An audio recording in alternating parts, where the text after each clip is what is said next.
ওকে, আমরা আজকে এই পিএইচ এর এখান দিয়ে শুরু করব। তো তার জন্য হচ্ছে আমার কাছে অ্যাডমিশন একটা শিট ছিল, হ্যাঁ, যেখানে পিএইচ রিলেটেড সব ম্যাথগুলো করা। তো আমি একটা হাতে কিভাবে ক্যালকুলেশন করবো একবার একটু দেখাই দিই। হ্যাঁ, সহজ জিনিস, পারবে এমনিতেই। আসো দেখি। তো দেখো আমাদের পিএইচ রিলেটেড প্রবলেম এরকম। ফার্স্ট কথা হচ্ছে যে খুব সিম্পল যে প্রবলেমগুলো, হ্যাঁ, সেগুলো এরকম আসতে পারে। সবাই মনোযোগ দিবা। দেখো এখানে এরকম থাকতে পারে, ধরো দুই টাইপের প্রবলেম আসতে পারে। একটা হচ্ছে এক ক্ষারকীয় অ্যাসিডের জন্য, একটা হচ্ছে দ্বিক্ষারকীয় অ্যাসিড। আমরা জানি H2SO4 একটা দ্বিক্ষারকীয়, তাই না? বলো, দুইটা হাইড্রোজেন আয়ন, দ্বিক্ষারকীয় অ্যাসিড। এবং ধরো আমরা যদি HCl এর কথা বলি, HCl কিন্তু আবার এক ক্ষারকীয়, ঠিক কিনা? ঠিক তো? আচ্ছা, সো এই দুইটা প্রবলেম আমরা হচ্ছে সলভ করব। সো দেখো এটার বেলায় আমাদের এত হিসাব নিকাশের আসলে দরকার নাই। দাঁড়াও এক সেকেন্ড।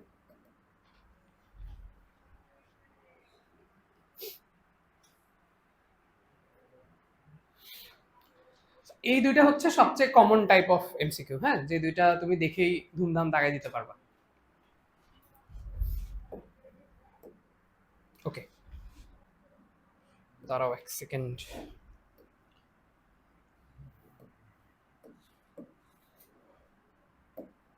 ওকে,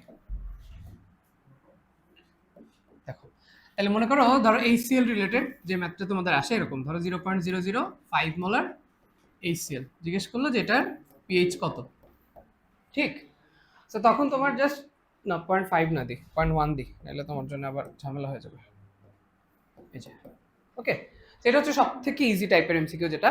তো এখানের বেলায় দেখবা তুমি হিসাব করবা যে পিএইচ আমরা কিভাবে হিসাব করবো। দেখবা যে দশমিকের পরে যতগুলো সংখ্যা আছে সেটাই হচ্ছে তার পিএইচ। কেমন? যেমন এখানে দশমিকের পরে সংখ্যা কয়টা? 1 2 3 4, তাহলে পিএইচ হবে কত? 4। হ্যাঁ, সহজ জিনিস একদম। তাহলে পিএইচ হচ্ছে 4। এটা সব থেকে ইজিয়েস্ট। আর ধরো দ্বিক্ষারকীয়র কথা যদি বলি, ধরো H2SO4 দ্বিক্ষারকীয়, তার বেলায় থাকবে এরকম 0.0005 মোলার। তো তখন তুমি কি করবা? এটার বেলায় খেয়াল রাখবা কি, যে লাস্টের দুইটা ডিজিট, এই যে লাস্টের দুইটা 05, এটাকে তুমি 2 দিয়ে গুণ করবা আর কি, বুঝছো? এটাকে গুণ করলে কিন্তু 1 হয়ে যায়, মানে আমরা যদি 0.05 হিসাব করি, তো তখন তোমার আগেরটার মতো আসবে এটার আকার, যে 0.001। তখন আবার তুমি আগেরটার মতো করে অ্যান্সার দিয়ে দিতে পারবে যে দশমিকের পরে কয়টা সংখ্যা? 3টা সংখ্যা, কাজে পিএইচ হচ্ছে 3। বোঝা গেল? এই হচ্ছে আমাদের সহজ ক্যালকুলেশন। তাহলে দেখো এক ক্ষারকীয়র বেলায় যদি 1 থাকবে, এক ক্ষারকীয় থাকলে দেখবা 1ই থাকে, আর না থাকলে তখন আমরা আলাদা হিসেবে আগাবো। তাহলে 1 থাকলে তখন আমাদের পিএইচ হচ্ছে যে দশমিকের পরে যে সংখ্যাটা আছে সেটা। আর যদি দ্বিক্ষারকীয় অ্যাসিড থাকে তখন তুমি যে লাস্টে যে দুইটা ডিজিট থাকবে, ধরো 05, তাকে তুমি 2 দিয়ে গুণ করে 1 বানাবা, এরপর আবার সে আগের নিয়মে। ঠিক আছে? আচ্ছা, তো এখন মনে করো যে তোমার ধরো এটা এরকম থাকতো, যদি 0.05 মোলার H2SO4, তখন কি হয়ে যেত বলো তো? তখন এই দুইটা মিলে কিন্তু 1 হয়ে যাবে, তাহলে 0.1। তার মানে পিএইচ কত? পিএইচ কত বলো? 1। পিএইচ কত? 1। বোঝা গেল? এই হচ্ছে আমাদের হিসাব নিকাশ। ওই তো, ওইটা আমরা শিখবো পরে। ওটা থাকলে তখন আমাদের হচ্ছে লগের একটু ক্যালকুলেশন করা লাগে। ওকে, তাহলে দেখো যে প্রথম যে টাইপটা, তাহলে এখানে আমরা এবার আসলে বের করার চেষ্টা করি। দেখো যে 0.005, তাহলে আমরা কি করবো? এই যে লাস্টের দুইটাকে 1 বানাই দিলাম, তাহলে আমাদের আসে হচ্ছে 0.01। তার মানে দশমিকের পরে দুইটা সংখ্যা, তাহলে আমাদের পিএইচ হবে কত? 2। হ্যাঁ, সেটা যে 14-15 সালে আসছিল, 14তে আসছে, 15তে আসছে, সরি। এরপরে দেখো পরেরটা, যে 0.05, যেটা আমরা অলরেডি করে আসলাম, যে লাস্টে যেহেতু দুইটা ডিজিট আছে, দেখো লাস্টে যেহেতু দুইটা ডিজিট আছে, তাহলে গুণ করে দিলে 0.1, তাহলে আমাদের পিএইচ হবে কত? 1। এই সেম জায়গাটা যদি তোমাকে পিওএইচ বের করতে বলতো, তখন কত হইতো? 14 থেকে বিয়োগ দিতাম, তখন হতো কত? 13, তাই তো? তখন কত হইতো? 13 নাকি? ওকে, তাহলে এই পর্যন্ত আমাদের মোটামুটি আমরা বুঝে ফেললাম। আচ্ছা, আসুন তারপরে দেখো এই যে 0.1 মোলার HCl, এটার পিওএইচ এর মান কত জানতে চাচ্ছে। এই যে দেখো, এগুলো কিন্তু সবই অনুশীলনের প্রশ্ন, হ্যাঁ, সব অনুশীলনের প্রশ্ন। দেখো 0.1 মোলার HCl, তাহলে এই যে দশমিকের পরে একটা সংখ্যা, তাহলে তো পিএইচ হচ্ছে কত? 1। আর পিওএইচ কত? 14 থেকে একবার দিলে 13। বুঝা গেল? এই। আচ্ছা, আর এই যে তুমি যেগুলো বলতেছিলা, হ্যাঁ, ওইগুলোর জন্য আমাদের এই যে নিচের ক্যালকুলেশন গুলো করতে হয়, এগুলো আমরা শিখবানি পরে, এখন না। আগে সহজ জিনিসগুলো পার করে নি। এরপরে মনে করো যে তোমার পার্সেন্টেজ দিয়ে ম্যাথ দিয়ে দিতে পারে, নাকি এখানেই দেখাই দিব? ধরো পার্সেন্টেজ দিয়ে দিলে, যেরকম তোমার এটা দিয়ে দিল যে 1% সোডিয়াম হাইড্রোক্সাইডের পিএইচ কত, তো তোমরা তো আগে পার্সেন্টেজ থেকে ঘনমাত্রায় তাকে কনভার্ট করতে হবে, এটা তো পারো। যে আমরা জানি পার্সেন্টেজকে যদি আমরা 10 দিয়ে গুণ করি, দেন আণবিক ভর দিয়ে ভাগ করে দিলে আমাদের হচ্ছে ঘনমাত্রাটা চলে আসে। তো এই নিয়মটা কিভাবে করতে হবে, এটার জন্য হচ্ছে আমাদের আগে লগের মানটা মুখস্থ করতে হবে। যে লগের দেখো অনেকগুলো ভ্যালু আছে, মানগুলো একটু লাগবে। দেখো লগ 1 এর ভ্যালু হচ্ছে 0, 2 হচ্ছে 0.3, 3 হচ্ছে 0.5, এই 3 থেকে শেষ পর্যন্ত সব হচ্ছে 2 2 করে বাড়ে। হ্যাঁ, 3 এর জন্য 2 যোগ করলে 5, 4 এর জন্য 2 যোগ করলে 6, ঠিক আছে, এভাবে 5 এর করলে 7, তাহলে 6 এর করলে হচ্ছে 9 আসবে এরকম আর কি। হ্যাঁ, সরি 2 বাড়বে, তারপর 0.8 আসবে এরকম, বোঝা গেল? এরকম আর কি 2 2 করে বাড়বে। বাট তোমার এই উপরের দুইটা যেন কখনো ভুল না হয়। লগ 1 এর মান হচ্ছে 0 আর লগ 2 এর ভ্যালু হচ্ছে কত? 0.3। বলো লগ 2 এর ভ্যালু 0.3। হ্যাঁ, তারপর থেকে সবগুলা 2 2 করে বাড়বে। আচ্ছা, এবার আসো, মনে করো তোমাকে হচ্ছে এরকম দিল, ধরো এই সিএল এর ওইটা যদি আমি বলি যে এখানে ধরো এই যে আমাদের 0.5, হ্যাঁ 0.5 মোলার HCl, এটার তুমি পিএইচ কিভাবে বের করবা? এখন কথা হচ্ছে যদি এখানে 1 থাকতো তাহলে আমরা বের করতে পারতাম, তাহলে আমরা বলে দিতাম যে 1 পিএইচ এর মান। কিন্তু 0.5 থাকলে তখন আমরা কি করব? তখন তোমাকে আগে দেখতে হবে যেখানে প্রথমে দেখবা যে দশমিকের পরে সংখ্যা কয়টা, সংখ্যা কয়টা? একটা, ঠিক কিনা? তাহলে সেটা লিখবা যে সংখ্যা হচ্ছে একটা। এরপর যেটা লাস্ট সংখ্যা সেটা লগ, তাহলে 1 মাইনাস লগ 5। 5 এর মান আমরা মুখস্থ করছি যে 2 বাড়বে 0.7, ঠিক কিনা? তাহলে এখানে আমাদের আসতেছে 1 মাইনাস 0.7 মানে কত? 0.3, বুঝা গেল? এটা হচ্ছে কি আমাদের পিএইচ। মানে আমরা ধরো যদি HCl এর কথা চিন্তা করতাম আর কি, বুঝা গেল? তো এখন মনে করো তোমার আরো অন্য কিছু প্রবলেম আমরা দেখি, তাহলে আরো ভালো বুঝতে পারবো আমরা। সো মনে করো এরকম দিলাম আমি যে 0.03 মোলার HCl, ঠিক আছে? অথবা ধরো সোডিয়াম হাইড্রোক্সাইড দিই, যেহেতু সব অ্যাসিড দিয়ে ফেলছি আমরা, সোডিয়াম হাইড্রোক্সাইড দিলাম। তখন কি হবে? তখন দেখো যে আমাদের, আমি কি বলছি যে আমাদের আগে দেখতে হবে দশমিকের পরে সংখ্যা আছে কয়টা। কয়টা আছে? দুইটা। বুঝতেছো সবাই নাকি হিজিবিজি? কি রে সাউজ, মন খারাপ? আচ্ছা, তাহলে দশমিকের পরে হচ্ছে দুইটা সংখ্যা, তাহলে 2 মাইনাস লাস্টের সংখ্যা লগ, তাহলে 2 মাইনাস লগ 3। তাহলে লগ 3 এর মান কত বাবা? 0.5, তাই না? 2 বাড়াতে হবে, তাহলে 2 মাইনাস 0.5 করলে আমাদের আসবে কত? 1.5। বোঝা গেল? এটা কি পিএইচ? এটা কিন্তু পিওএইচ, কারণ এটা তো ক্ষার, তাই না? তাহলে ক্ষারের বেলায় কিন্তু আমাদের পিওএইচ বের হয়, দেন সেখান থেকে আমরা পিএইচ এর মানটা পরে বের করতে পারবো। বোঝা গেল? তাহলে এরকম ভ্যালু থাকলে যে কোনো কিছুই তুমি করতে পারবা। ধরো যদি সেম ম্যাথটা তোমার ধরো সালফিউরিক অ্যাসিড দিয়ে দেয় এরকম, মনে করো দিল 0. কি দিব, মনে করো হচ্ছে 0.2 মোলার H2SO4, তো তখন কিন্তু আবার তোমাকে এটাকে 2 দিয়ে গুণ করতে হবে যেহেতু এটা দ্বিক্ষারকীয়। হ্যাঁ, তো তখন ধরো আমার আসলে কত? 0.04, মানে আমরা যদি নর্মালি ওইভাবে ক্যালকুলেশন করি আর কি। তো তখন তোমার আবার হিসাব করতে হবে যে 2 মাইনাস লাস্টের সংখ্যা লগ, 2 মাইনাস লগ 4, বুঝছো? তার মানে 2 মাইনাস 0.6 করলে কত আসবে? 1.4, বুঝছো? তখন তোমার এইভাবে কিন্তু ক্যালকুলেশন করতে হবে যদি দ্বিক্ষারকীয় থাকে। আশা করি এত জটিল দেয় না নর্মালি। ওকে, তাহলে আমরা যে নিয়মগুলো শিখলাম এগুলো পারলেই হবে। ওকে, এই যে এখানে দেখো অনেক অনেক স্যারের অনেক অনুশীলনের প্রশ্ন দেয়া আছে, এগুলো আর কি এখান থেকে একটু দেখে নিও। এরপরে এই ক্যালকুলেশনটা একটু ঝামেলার, বুঝছো? যে তোমার কাছে ধরো পিএইচ দেয়া আছে, সেখান থেকে আর কি তুমি ইয়াতে কিভাবে ব্যাক যাবা। সো এটা হচ্ছে তোমার দুইটা জিনিস আগে কনভার্ট করতে হয়, বুঝছো? যেমন ধরো 1.4, ধরো আমার পিএইচ এর মান দেয়া আছে, তাহলে আমি এটাকে কিভাবে লিখতে পারি? 2 মাইনাস 0.6 লিখতে পারি, বলো? আর একটু আগে আমরা যখন একটু পিএইচ বের করা শিখছিলাম, বুঝছো, তো তখন মনে করো হচ্ছে গিয়ে এরকম যদি থাকতো 0.04, তখন আমরা কি করছিলাম যে আগে আমরা দেখছিলাম যে দশমিকের পরে সংখ্যা আছে কয়টা? দুইটা। দেন আমরা লাস্টের সংখ্যার লগ করছিলাম 2 মাইনাস লগ 4। এটার ভ্যালু কত আসে বলো তো? লগ 4 এর ভ্যালু কত? 2 বাড়বে, তাহলে 0.6, ঠিক কিনা? তাহলে 2 মাইনাস 0.6 করলে তখন আমাদের অ্যান্সার কত আসতো? 1.4। এখানে তোমাকে এই জিনিসটা এই ফরম্যাটে আগে নিয়ে যেতে হবে। তো 1.4 থাকলে তুমি আগে এভাবে লিখলা যে 2 মাইনাস 0.6। এরপরে দেখো 2 মানে তুমি বুঝবা যে দশমিকের পরে দুইটা সংখ্যা, আর 0.6 মানে বুঝবা যে এটা হচ্ছে লাস্টের সংখ্যা লগ। বোঝা গেল? একটু জটিল, তাই না? কিন্তু কিছু করার নেই বাবা। তাহলে দশমিকের পরে দুইটা সংখ্যা, আচ্ছা ঠিক আছে, বুঝলাম দুইটা সংখ্যা। আর লাস্টের সংখ্যাটা কত হবে? যত লগ 0.6 সেটা, তাহলে 4, আচ্ছা তাহলে 0.04, এই আর কি। বাট এত হিজিবিজি দেওয়ার কথা না, হ্যাঁ এগুলো জাস্ট অনুশীলনীতে হুবহু আছে। এগুলো সব আগে আসতো আর কি, এরকম বড় বড় ম্যাথ, যাই হোক এখন আর আসবে না আশা করা যায়।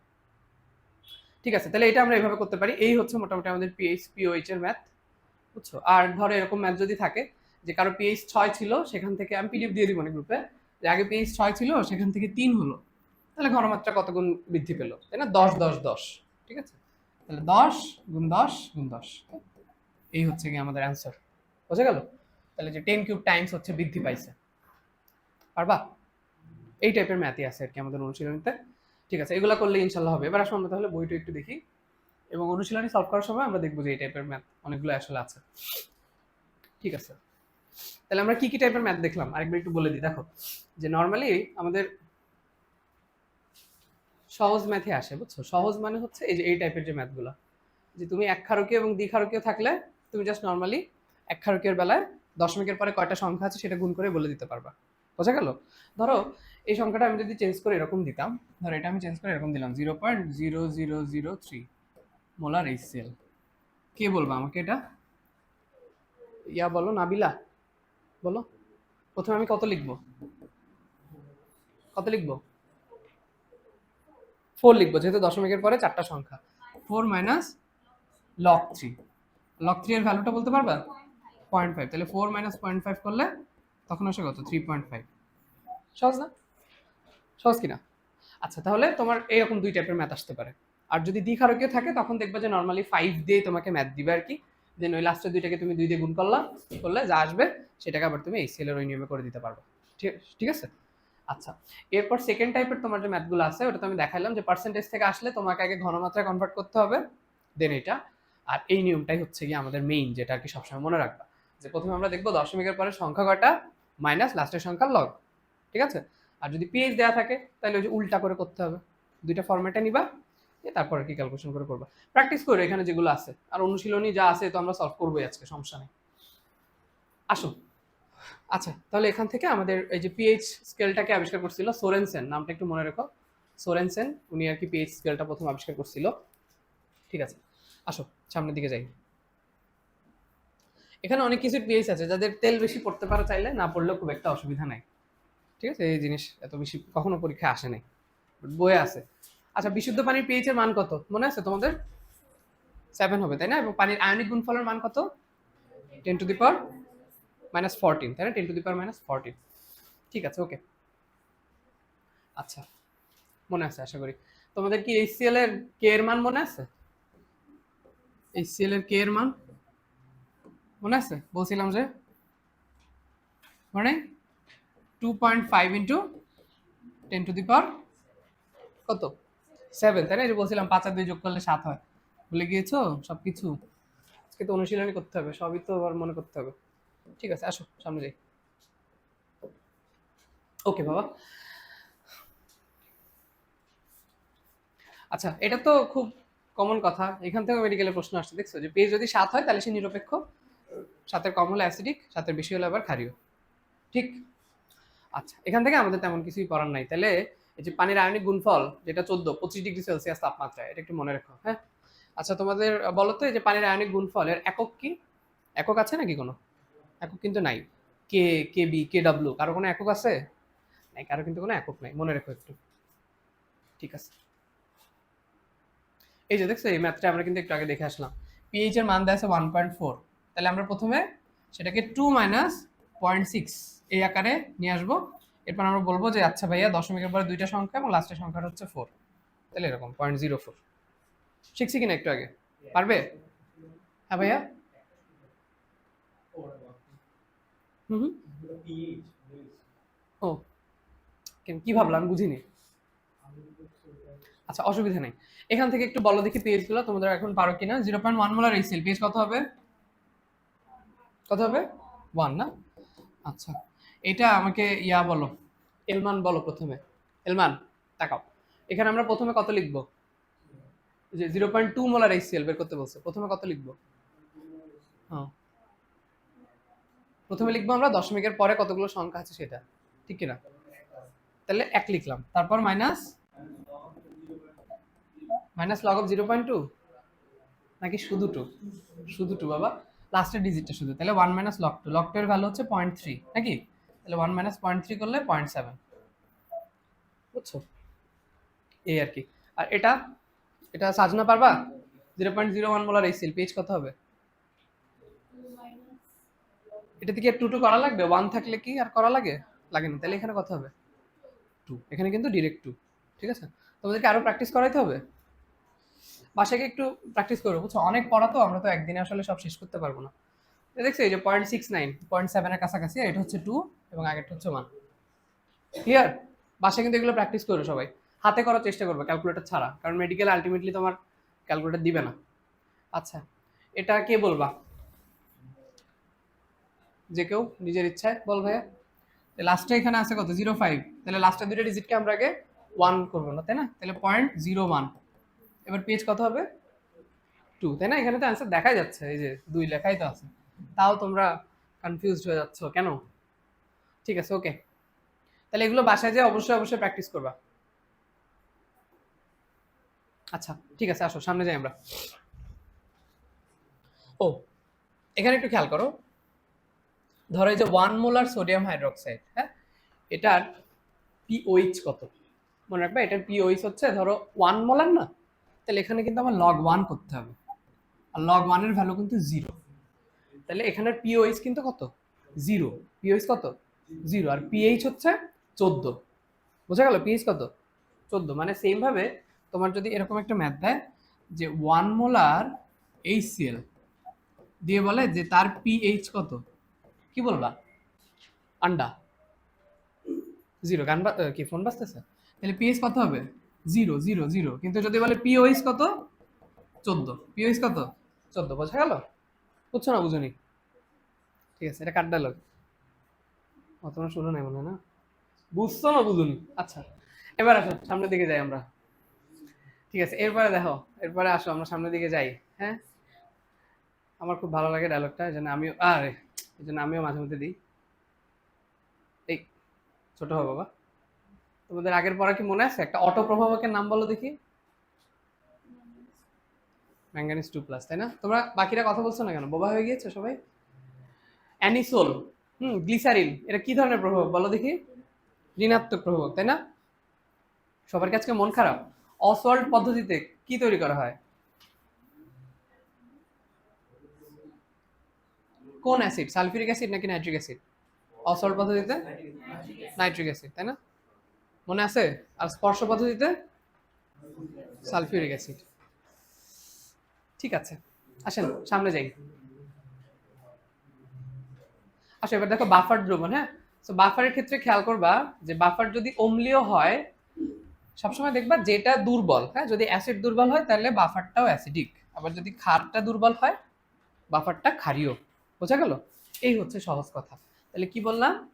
অ্যাসিড যদি দুর্বল হয় তাহলে সেটা অম্লীয় বাফার, ক্ষার যদি দুর্বল হয় তখন সেটা ক্ষারীয় বাফার। এটা নিয়ে অনুশীলনীতে একটা প্রশ্ন আছে, আমরা তখন দেখবানি। বাফারের বৈশিষ্ট্যগুলো একটু এমসিকিউর জন্য দেখতে পারো, যে এটা বাফারের মূল কাজ কি ভাই? যে বাফারের মধ্যে তুমি যখন একটা অ্যাসিড অ্যাড করবা বা ক্ষার অ্যাড করবা, তার পিএইচ এর কিন্তু কোনো চেঞ্জ হবে না, পিএইচ এর কোনো চেঞ্জ হবে না। হ্যাঁ, এটাই হচ্ছে বাফারের মূল কাজ। তাহলে এখানে মেইন কথা হচ্ছে যে পিএইচ সবসময় ফিক্সড থাকবে, নির্দিষ্ট থাকবে। ওকে, এটা হচ্ছে মেইন কথা। এবং তুমি তাকে যদি লঘুও করো কিংবা তার সাথে অ্যাসিড যোগ করো, ক্ষার যোগ করো, তারপরও তার পিএইচ সেম থাকে। এটার একটা ইকুয়েশন আছে না, হেন্ডারসন হিসেলবার্গ ইকুয়েশন, দেখবেন আমরা একটু পরে। আচ্ছা, তারপরে দেখো যে প্রতিটি বাফার দ্রবণের নির্দিষ্ট বাফার ক্ষমতা থাকে এবং বাফার দ্রবণের পিএইচ মান দীর্ঘদিন অপরিবর্তিত থাকে। আর কি বৈশিষ্ট্যগুলো একটু পড়ে রাখলাম। যেমন আমরা প্রভাবকের বৈশিষ্ট্য পড়ছিলাম, যে প্রভাবকের আসলে সাম্যাবস্থার উপরেও কোনো প্রভাব নাই, আবার বিক্রিয়া শুরু বা শেষও সে করতে পারে না, সে শুধুমাত্র একটা জিনিসই করতে পারে, সেটা হচ্ছে সক্রিয়ণ শক্তির মানটাকে কমাতে পারে, তাই না? এবং সক্রিয়ণ শক্তির মানকে কমালে বিক্রিয়ার হার বাড়ে নাকি কমে? বাড়ে, তাই তো? তাহলে সক্রিয়ণ শক্তি আর বিক্রিয়ার হারের সম্পর্ক কেমন? ব্যস্তানুপাতিক। ঠিক আছে, আমরা তো এই অধ্যায়ে অনেক ভেঙে চুরে পড়লাম, ভালো করে পারতে হবে। এখানে দেখো, এই যে আমাদের হেন্ডারসন হিসেলবার্গ ইকুয়েশন। হ্যাঁ, সেখানে গরম লাগছে? ফ্যান ট্যান দাও, আমারও লাগতেছে। দেখো ইকুয়েশনটা দেখো, pH equal pK plus log লবণ বাই অম্ল। হ্যাঁ, এই ইকুয়েশনটাতে একটু খেয়াল করবা যে একটা বাফার তোমার কাছে জিজ্ঞেস করবে যে একটা বাফার কখন সবচেয়ে ভালো কাজ করে। উত্তরটা হচ্ছে যখন পিএইচ আর পিকে সমান হয়। পিএইচ আর পিকে যখন সমান হয় তখন একটা বাফার সব থেকে বেশি কাজ করতে পারে। হ্যাঁ, সব থেকে বেশি এফিকেসি। তো এই পিএইচ ইকুয়াল পিকে কখন হবে? যখন এই জিনিসটার মান হয়ে যাবে কত? লগ 1, তাই না বলো? কারণ লগ 1 এর ভ্যালু কত? 0। যখন এই জিনিসটা 0 হয়ে যাবে তখনই কিন্তু পিএইচ ইকুয়াল পিকে হবে, ঠিক কিনা? আচ্ছা, তাহলে লবণ আর অম্লর ঘনমাত্রা যদি সেম হয় তখনই তো হবে যে সামথিং বাই সামথিং করলে তখন লগ ওয়ানের মান হচ্ছে 0। তাহলে এই জিনিসটা একটু খেয়াল রাখবা যে একটা বাফার কখন সবচেয়ে ভালো কাজ করবে, যদি তার পিএইচ আর পিকে সমান হয়। এটা কিন্তু মেডিকেলে গেলেও লাগবে। আর এটা সমান কখন হবে, যদি লবণ আর অম্লর ঘনমাত্রা সমান হয়। মনে থাকবে, লবণ আর অম্লর যদি ঘনমাত্রা সমান হয়। ঠিক আছে লিরা, আসো আমরা তাহলে সামনের দিকে যাই। ওকে, ঠিক আছে, এখান থেকে আমরা এই লাইনটা একটু দেখে রেখো, এটা একটু লাগবে। সেটা হচ্ছে যে আমাদের যে বাফার, আমরা এটার পিকের মান, মানে আমরা যেটা চাচ্ছি যে পিএইচটা তার সাথে +-1 ব্যবধানে রাখতে হবে। হ্যাঁ, এটা একটু মনে রেখো যে +-1 ব্যবধানে রাখতে হবে। ঠিক আছে, ওকে। যে আগেই যেটা বলে আসলাম যে আমরা যদি দেখি দুর্বল অম্ল ব্যবহৃত হয়েছে তখন সেই বাফারটা হচ্ছে অম্লীয় বাফার, আর যদি আমরা দুর্বল ক্ষার ব্যবহার করি তখন কেমন বাফার, ক্ষারীয় বাফার। তখন ক্ষারীয় বাফার। বাফারের কি পিএইচ পরিবর্তন হয়? হয় না। আচ্ছা, এবং দেখো এই যে এই জিনিসটা, সর্বাধিক বাফার ক্ষমতা যার থাকবে তার সমান কি আমরা দেখতে পাচ্ছি, পিএইচ আর পিকে হবে সমান। পিএইচ আর পিকে হবে সমান। কখন সমান হবে, যদি লবণ আর অম্লের অনুপাত হয় সমান। হ্যাঁ, মানে যদি 1:1 হয় তখন এটা হয়ে যাবে 0, এবং তখনই বাফারটা হবে সব থেকে বেশি ক্ষমতাশীল। মনে রেখো একটু। ঠিক আছে, আসো বাফার ক্রিয়া কৌশল সিকিউর জন্য পড়বা। আমার আর কিছুই বলার নেই। আসেন আমরা সামনে যাই।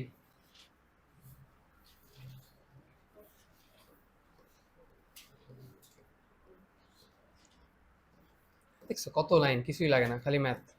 মিশ্রণের ম্যাথগুলো করো কিন্তু অবশ্যই, ইন্টারে লাগে।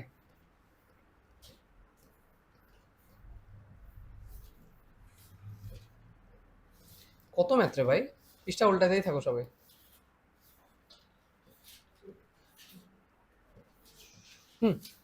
এখান থেকে আমাদের আবার পড়া শুরু।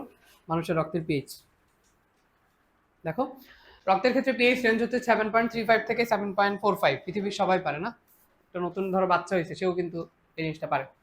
সেখানে একটু খেয়াল রাখবা, সেটা হচ্ছে যে আমাদের কারো যদি রক্তের পিএইচ 0.5ও এলোমেলো হয়, বেড়ে গেছে অথবা কমে গেছে, তখন জীবন সংকটাপন্ন হতে পারে। তাহলে এই মানটা একটু মনে রাখো যে যদি 0.5-এর বেশি পরিবর্তিত হয়, হোক সেটা কম বা বেশি, তখন আমাদের জীবন সংকটাপন্ন হতে পারে। এবং দেখো এখানে হচ্ছে দুইটা জিনিস আছে, একটাকে বলা হচ্ছে অ্যালকালিসিস এবং আরেকটাকে বলা হচ্ছে অ্যাসিডোসিস। ঠিক কিনা? ওকে, সো দেখো যদি কারো পিএইচ 7-এর কম হয় তখন তাকে বলা হচ্ছে অ্যাসিডোসিস, আর যদি 7.45-এর বেশি হয় তো আমরা একটু ক্ষারীয় দিকে গেছে, অ্যালকালোসিস। এবং এই অ্যালকালোসিস হলেও মরে যাবে, অ্যাসিডোসিস হলে একটা এক্সট্রা কথা লেখা আছে যে পেশেন্ট হচ্ছে কোমায় চলে যায়। তাহলে এটা একটু মনে রাখবা যে অ্যাসিডোসিসের কারণে আমাদের স্নায়ুতন্ত্র, নার্ভাস সিস্টেম দুর্বল হয়ে যায়, গেলে পেশেন্ট কোমায় চলে যেতে পারে। বুঝছো? এই দুটো কথা একটু মনে রাখবে। তাহলে অ্যালকালোসিসের ক্ষেত্রে কিন্তু কোমার কথা নাই, অ্যাসিডোসিসের ক্ষেত্রে কোমার কথা আছে। এটাই খালি তোমার মনে রাখতে হবে, আর কিছু লাগবে না। বোঝা গেল? তাহলে অ্যাসিডোসিসের ক্ষেত্রে কোমা হতে পারে, এবং কত মানের উল্টাপাল্টা হলে জীবন সংকটাপন্ন হবে, 0.5। কত বলো? 0.5। কথা বলো আবার, কত? 0.5। হ্যাঁ, জীবন সংকটাপন্ন হবে 0.5। এবার দেখো যে আমাদের রক্তের মধ্যেও কিছু বাফার আছে যাতে আমাদের জীবনটা এরকম উল্টাপাল্টা না হয়ে যায়। তো দেখো কি কি বাফার, একটা হচ্ছে বাইকার্বনেট বাফার, একটা হচ্ছে ফসফেট বাফার, এবং একটা হচ্ছে প্রোটিন বাফার। খেয়াল করে দেখো, ফসফেট হচ্ছে আন্তঃকোষীয়। আন্ত, এখানে তোমাকে যদি প্রশ্নকর্তা খুব ঘাওড়া হয় অন্তঃকোষীয় দিয়ে দিতে পারে, মনে রাখবা অন্তঃকোষীয় কিন্তু না, এটা আন্তঃকোষীয়। ঠিক আছে, ইন্ট্রা আর ইন্টার আলাদা জিনিস। তাহলে রক্তে কি কি বাফার আছে, বাইকার্বনেট, ফসফেট, প্রোটিন বাফার। মনে রাখবা বাইকার্বনেট বাফারটা সবচেয়ে বেশি থাকে। হ্যাঁ, এটা পরিমাণে সবচেয়ে বেশি থাকে হচ্ছে বাইকার্বনেট বাফার। আর ফসফেট বাফার এটা হচ্ছে বেশি শক্তিশালী। এটা কি বলো? বেশি শক্তিশালী। তাহলে বেশি থাকে পরিমাণে কোনটা? বাইকার্বনেট। বাইকার্বনেট বেশি, নামের সাথে মিল আছে না? বাইকার্বনেট বেশি থাকে, এবং ফসফেটটা হচ্ছে বেশি শক্তিশালী বা পোটেন্ট, হাইলি পোটেন্ট বাফার। ঠিক আছে, আচ্ছা আসো। এবং এখানে দেখো যে আমাদের কিছু নামটা আছে, এগুলো একটু পড়বা। যে হিমোগ্লোবিনে হিস্টিডিন থাকে কত পার্সেন্ট? 35%। পার্সেন্টেজটা একটু মনে রাখো যে হিস্টিডিন থাকে কত পার্সেন্ট? 35%। ওকে, এই যে 35% হচ্ছে হিস্টিডিন থাকে, এটা একটু মনে রাখো। ঠিক আছে, তাহলে এখান থেকে আমরা এগুলাই জানলাম। আসো সামনের দিকে যাই। তাহলে কোমা হবে কি, অ্যাসিডোসিস নাকি অ্যালকালোসিস? অ্যাসিডোসিসের ক্ষেত্রে। হ্যাঁ, আর কত মানের উল্টাপাল্টা হলে জীবন সংকটাপন্ন? 0.5। এটা আমাকে কে বলতে পারবা? 0.1 মোলার সোডিয়াম হাইড্রোক্সাইড পিএইচ কত সে তো বল। তাহলে তুই প্রথমে যেটা বললি 2, এটা কি? পিওএইচ, তাহলে পিএইচ হবে কত? 12 নাকি? পাচ্ছি আমরা? এটা আমাকে কে বলবে? ধ্রুব, তাই না? কত হবে? মানে এই দুটাকে আমি গুণ করলে 0.1, তাহলে অবশ্যই তার পিএইচ কত হবে? 1। Very good. আসো আমরা তাহলে সামনের দিকে যাই। পারা যাচ্ছে না এখন? সহজ জিনিস ভাইয়া, সহজ, একদমই সহজ। আচ্ছা, এখান থেকে এই এমসিকিউটা একটু পড়ে লাইনটা দেখো। রক্তের প্লাজমা তরলে বাইকার্বনেট আয়নের ঘনমাত্রা হচ্ছে 24 মিলিমোল পার লিটার। এটা একটু মনে রাখবা, কেমন? যে হিস্টিডিনেরটা একটা বললাম, 35% হিস্টিডিন থাকে হিমোগ্লোবিনে, অ্যামিনো অ্যাসিড একটা, এবং এখানে বাইকার্বনেটের ঘনমাত্রা কত? 24 millimole per litre. 24 millimole per litre, ঠিক আছে, এটা একটু লাগবে। আচ্ছা, এবার কোন বাফার কিভাবে কাজ করে এত কিছু তোমার জানা লাগবে না, এগুলা মেডিকেলে যায় শিখবা আর কি, এখন লাগে না এগুলা। আর কি পড়বো আমরা এখান থেকে? আর কিছু লাগতেছে না। আসেন, এখান থেকে আমাদের মেইনলি হচ্ছে সব মুখস্থ পড়া, বুঝছো? এরপর আমরা অনুশীলনীতে চলে যাব। তো এখান থেকে একবার একটু বলে দিই, দেখো যে কৃষি উৎপাদনের ক্ষেত্রে মনে রাখবা যে আমাদের যদি কারো মাটি অ্যাসিডিক হয়ে যায়, আমাদের মাটি অ্যাসিডিক হয়ে গেলে তো ক্ষারীয় করতে হবে, ক্ষারীয় হয়ে গেলে আবার অ্যাসিডিক করতে হবে, ঠিক কি না? তো মনে করো অ্যাসিডিক হয়ে গেছে, এখন আমরা কি দিব? আমরা চুন দিতে পারি, ক্যালসিয়াম অক্সাইড, ক্ষারীয়। ডলোমাইট দিতে পারি, ডলোমাইটের সংকেত পরীক্ষায় খুব আসে, calcium carbonate dot magnesium carbonate, এটা কিসের সংকেত? ডলোমাইটের, ডলোমাইট। তাহলে চুন আর ডলোমাইট আমার অ্যাসিডিক মাটিকে বা অম্লীয় মাটিকে ক্ষারীয় মাটিতে পরিণত করতে সাহায্য করবে। ক্লিয়ার? আচ্ছা, এরপরে দেখো যে এটা একটু মনে রাখো যে মাটির অণুজীব বৃদ্ধি সহায়ক পিএইচ কত? 6.6 থেকে 7.3। এটা খুব আসে পরীক্ষায় যে অণুজীব বৃদ্ধি সহায়ক পিএইচ কত? 6.6 থেকে 7.3, 6.6 থেকে 7.3। মানগুলো মাথার মধ্যে বারবার রিভিশন করো, আমরা শেষ হয়ে গেলে আবার পড়বো। তাহলে আমরা শিখলাম যে যদি অ্যাসিডিক হয় বা অম্লধর্মী মাটিতে আমরা চুন ডলমাইট ব্যবহার করতে পারি, এবং কি বললাম যে অণুজীব বৃদ্ধি সহায়ক পিএইচ হচ্ছে কত? 6.6 থেকে 7.3, 6.6 থেকে 7.3, কত বলো? 6.6 থেকে 7.3, হ্যাঁ। এবং আমরা কৃষি কাজের জন্য আমরা পিএইচ নরমালি হচ্ছে 3 থেকে 9.5, এটার মধ্যেই রাখার চেষ্টা করি আর কি, মানটা একটু মনে রাখো। আচ্ছা, এবার দেখো যে অম্লধর্মীর ক্ষেত্রে তো আমরা চুন ব্যবহার করলাম, তাই না? তারপর হচ্ছে ডলোমাইট গুঁড়া ব্যবহার করলাম। আর ক্ষারকীয় মাটির ক্ষেত্রে দেখো যে ওগুলো হচ্ছে তোমার অ্যাসিডিক, যেমন পটাশিয়াম নাইট্রেট, মানে যে কোনো ধরনের নাইট্রেট সার, হ্যাঁ, অ্যামোনিয়াম নাইট্রেট, ঠিক আছে। তারপর ফসফেট, যেমন টিএসপি, মনোক্যালসিয়াম ফসফেট, বুঝছো, সুপার ফসফেট, এগুলো আর কি ব্যবহার করা হয়। তুমি ক্ষারীয়টা মনে রাখো যে ক্ষারীয়র ক্ষেত্রে চুন আর ক্যালসিয়াম কার্বনেট, ম্যাগনেসিয়াম কার্বনেট মানে ডলোমাইট, তাহলে তো অ্যাসিডিক পারবা, যে নাইট্রেট মূলক, ফসফেট মূলক, এগুলো আমাদের ব্যবহার করা হয় হচ্ছে ক্ষারকীয় মাটির পিএইচ কমানোর জন্য। বোঝা গেল? দুই রকম কেসই কিন্তু আমাদের ক্ষেত্রে হতে পারে। আচ্ছা, সুপার ফসফেট কি ভাইয়া? আবার দেখো লেখা আছে, সুপার ফসফেট হচ্ছে মোনো ক্যালসিয়াম ফসফেট এবং তার সাথে জিপসাম। এই যে জিপসাম না, ক্যালসিয়াম সালফেট ডট 2 অণু পানি, এই জিপসামের কাজ কি জানো? সিমেন্টের জমাট বাঁধা ধীরে করে, জমাট বাঁধা ধীরে করে, এটা একটু জেনে রাখো। অর্থনৈতিক রসায়ন আছে আর কি তোমাদের, যে জিপসাম কি করে মনে রাখবা, যে এটা হচ্ছে ধীরে জমাট বাঁধায়, সিমেন্টকে ধীরে জমাট বাঁধতে সাহায্য করে।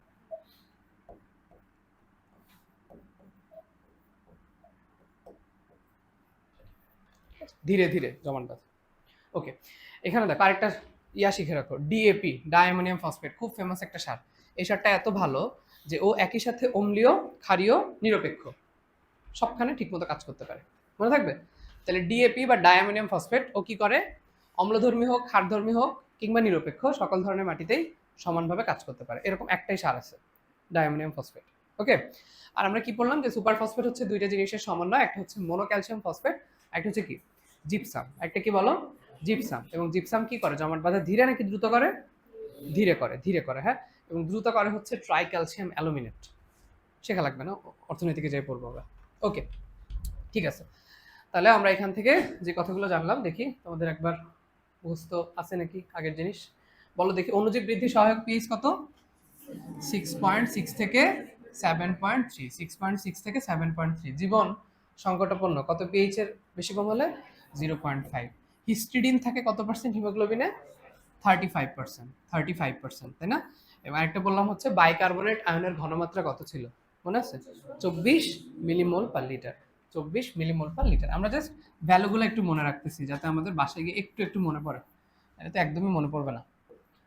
আচ্ছা, এরপরে আমরা হচ্ছে কি কি পড়ছি, যেরকম আমরা বললাম যে আমরা যদি মাটি অম্লীয় হয় তখন আমরা একই কালার নিলাম, সিসিসি, যে তখন আমরা হচ্ছে চুন ব্যবহার করতে পারি, ক্যালসিয়াম অক্সাইড অথবা calcium carbonate dot magnesium carbonate, তাই না?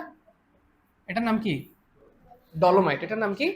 ডলোমাইট। এবং এগুলো কি করবে? অম্লীয় মাটিকে ক্ষারীয় মাটিতে পরিণত করবে নাকি? আর নাইট্রেট, ফসফেট এগুলো আমরা ব্যবহার করবো উল্টা কাজে, যে ক্ষারীয় মাটি সেখান থেকে অম্লীয়তে পরিণত করবো আর কি। বোঝা গেল? পারবে? ঠিক আছে। এবং এই যে একটা সারের নাম বলেছি যেটা 3 রকমের মাটিতে ঠিকমতো কাজ করে, নাম কি? ডায়ামোনিয়াম ফসফেট, ডিএপি। খুব আমার খুব ফেভারিট একটা প্রশ্ন, বুঝছো? আমি সবসময় করি ডায়ামোনিয়াম ফসফেট। আর একটা আমার খুব ফেভারিট প্রশ্ন আছে, চকচকে কৃমি এটা কোন ফাইলামের অন্তর্গত? পারো? চকচকে কৃমি, যারা যারা আমাকে এই অ্যান্সারটা দিবা, চকচকে কৃমি কোন ফাইলাম? এটা কি নেমাটোডা নাকি প্লাটিহেলমিনথেস? জানি না, আমরা পরের দিন জানবো। পরের দিন ক্লাসে এসে আমাকে একটু মনে করে দিও। আসো সামনে যাই আমরা। ঠিক আছে, তাহলে জিপসামের কাজ কি বলো? ধীরে ধীরে জমাট বাঁধে। সংকেত একটু খেয়াল করো, ক্যালসিয়াম সালফেট সাথে 2 অণু পানি, ক্যালসিয়াম সালফেট সাথে 2 অণু পানি। ওকে, আসো সামনে যাই আমরা। এবার দেখো এখান থেকে আমাদের এই যে কাদামাটির পিএইচ, চামড়ার ট্যানিং এর পিএইচ সবগুলাই লাগবে আমাদের। ট্যানিং এর পিএইচ পাশে একটু লিখে রাখো যে এটা 3ও হয়। হ্যাঁ, ট্যানিং এর পিএইচ 3ও লেখা আছে আর কি বইয়ের অন্য জায়গায়। আর দেখো কাদামাটির পিএইচ হচ্ছে 6 থেকে 6.5, মানটা একটু মনে রাখো, 6 থেকে 6.5। এটা হচ্ছে আমাদের এই যে কাদামাটির পিএইচ মান। আচ্ছা ঠিক আছে, আসো। এখানে আমরা অনেক কিছু পেজ পড়বো, শ্যাম্পু, ফেস ওয়াশ, সাবান, হাবি যাবে অনেক কিছু পড়বো আর কি। ঠিক আছে, দেখো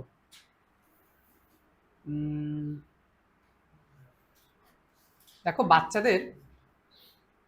বাচ্চাদের ক্ষেত্রে পিএইচ এর মানটা একটু বেশি থাকে। হ্যাঁ, 5.5 থেকে 6.5। আর বয়স্ক লোকের ক্ষেত্রে সেটা থাকে হচ্ছে একটু কম, 4 থেকে 5.5। এটা আসে না পরীক্ষায়।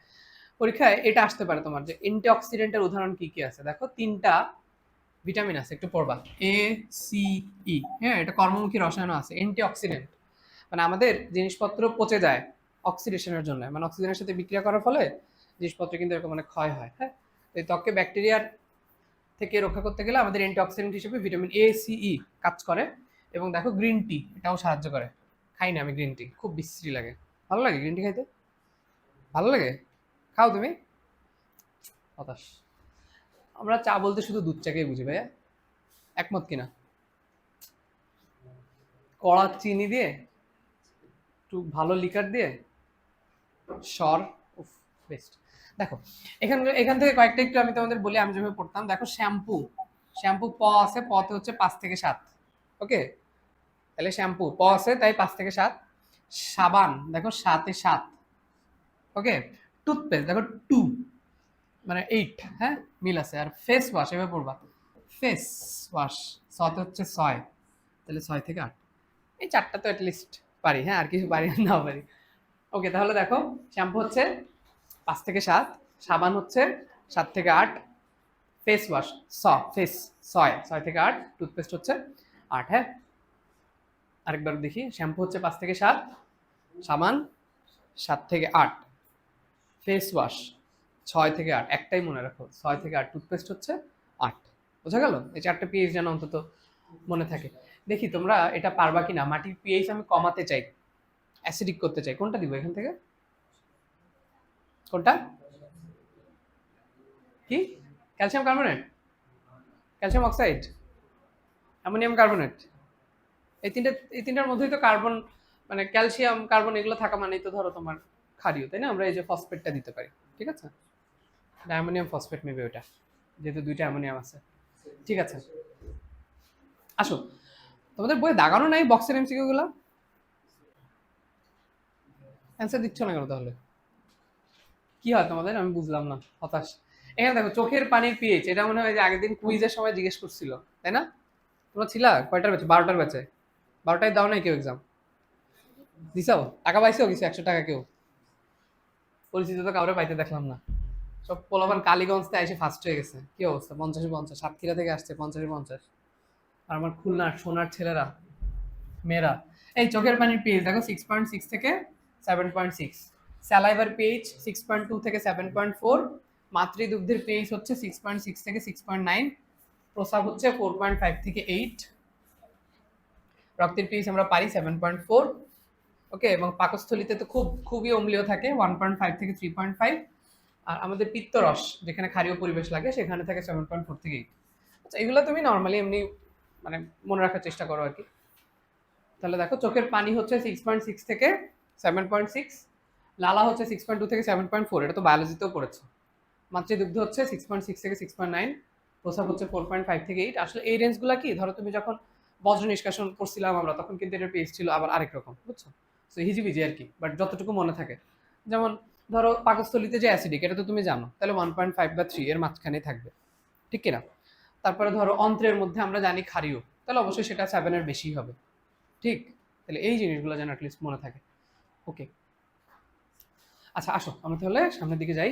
আমাদের আর ওকে, এখানে দেখো এই যে আমাদের কিছু জ্বরের ওষুধ আছে, নামগুলো একটু মনে রাখবে, যেমন অ্যাসপিরিন, প্যারাসিটামল। হ্যাঁ, অ্যাসপিরিনের বিভিন্ন ধরনের অ্যাকশন আছে। অ্যাসপিরিন হচ্ছে এমন একটা ওষুধ যেটা মনে করো তুমি যদি লো ডোজে দাও, অনেকের দেখবা যে হার্ট অ্যাটাক হইলে আমাদের কিছু পরিমাণে ব্লাড হচ্ছে ক্লট হিসেবে জমা থাকে রক্তনালীর মধ্যে, তো ওইগুলা হচ্ছে আমাদের বের করে দিতে হয়।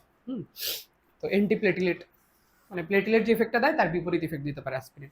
আবার ধরো তোমার ব্যথার কাজে ব্যবহার করা যায়, অ্যানালজেসিয়া বলে। তারপরে মনে করো তোমার জ্বর নিরোধে ব্যবহার করা যায়, অ্যান্টিপাইরেটিক, এরকম অনেক কিছু আছে আর কি। যেটা পড়তেছিলাম না তখন, কে যেন দেখলো? তুমি। আচ্ছা, এই আর কি। নাইট্রোগ্লিসারিন কোথায় ব্যবহার করা হয় বলো তো? নাইট্রোগ্লিসারিন মনে পড়ে? অ্যানজাইনাতে কি পড়ছো, পড়নি? অ্যানজাইনাতে নাইট্রোগ্লিসারিন পড়নি? জৈব যৌগে কেউ কোনো কথা বলছো না, খুব কষ্ট পাচ্ছি আজকে আমি। দেখো, এই যে জ্বর এবং ব্যথা নিরামক যেসব ওষুধ, যেমন অ্যাসপিরিন, প্যারাসিটামল, হ্যাঁ, এগুলো হচ্ছে অম্লধর্মী। এবং দেখো জ্বরের ওষুধ আরেকটা হচ্ছে ক্লোরোকুইন, মেফ্লোকুইন, ক্লোরোকুইন। হ্যাঁ, তারপরে হচ্ছে প্রাইমাকুইন, এগুলো কিন্তু সব ম্যালেরিয়ার ওষুধ। হ্যাঁ, এগুলো আবার ক্ষারীয় পরিবেশে হচ্ছে বেশি শোষণ হয়। বোঝা গেল? তাহলে দুইটা একটু মনে রেখো। ঠিক আছে, আসো তাহলে আমরা এই জামগুলো জাস্ট একটু জানলাম, এগুলো তেমন ইম্পর্টেন্ট কিছু না, আসবে না পরীক্ষায়। এই mouth wash, antiseptic mouth wash, এটা একটু মনে রেখো। 5.5, অ্যান্টিসেপটিক মাউথ ওয়াশ 5.5। আরো একটা পিএইচ আছে আমাদের বইয়ে 5.5, কে বলতে পারবা?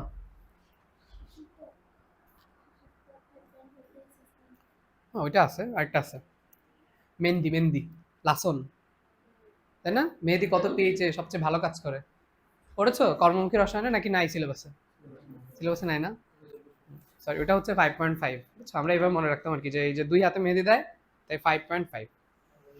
এটা হচ্ছে অ্যান্টিসেপটিক মাউথ ওয়াশ। মনে করো দুই হাত দিয়ে ধরে মুখ ধোবা, তাই না? দুই হাত দিয়ে তোমরা মুখ ধুই, মাউথ ওয়াশ তো আর মুখ ধোয় না, গালের ভেতরে ধোয় আর কি। দাও, এটাও 5.5, মনে রেখো এই দুইটা কথা, ঠিক আছে? আসো আমরা তাহলে সামনের দিকে যাই, বিসমিল্লাহ। আমাদের কিন্তু অনেক দূর শেষ হয়ে গেল প্রায়, এরপর আমরা ভর শক্তি নিত্যতা পড়বো। এখানে দেখো যে তাপ উৎপাদী, তাপহারী বিক্রিয়া, এগুলো নিয়ে আমি আর কথাই বলতে চাই না, আগেই বলে আসছি সব।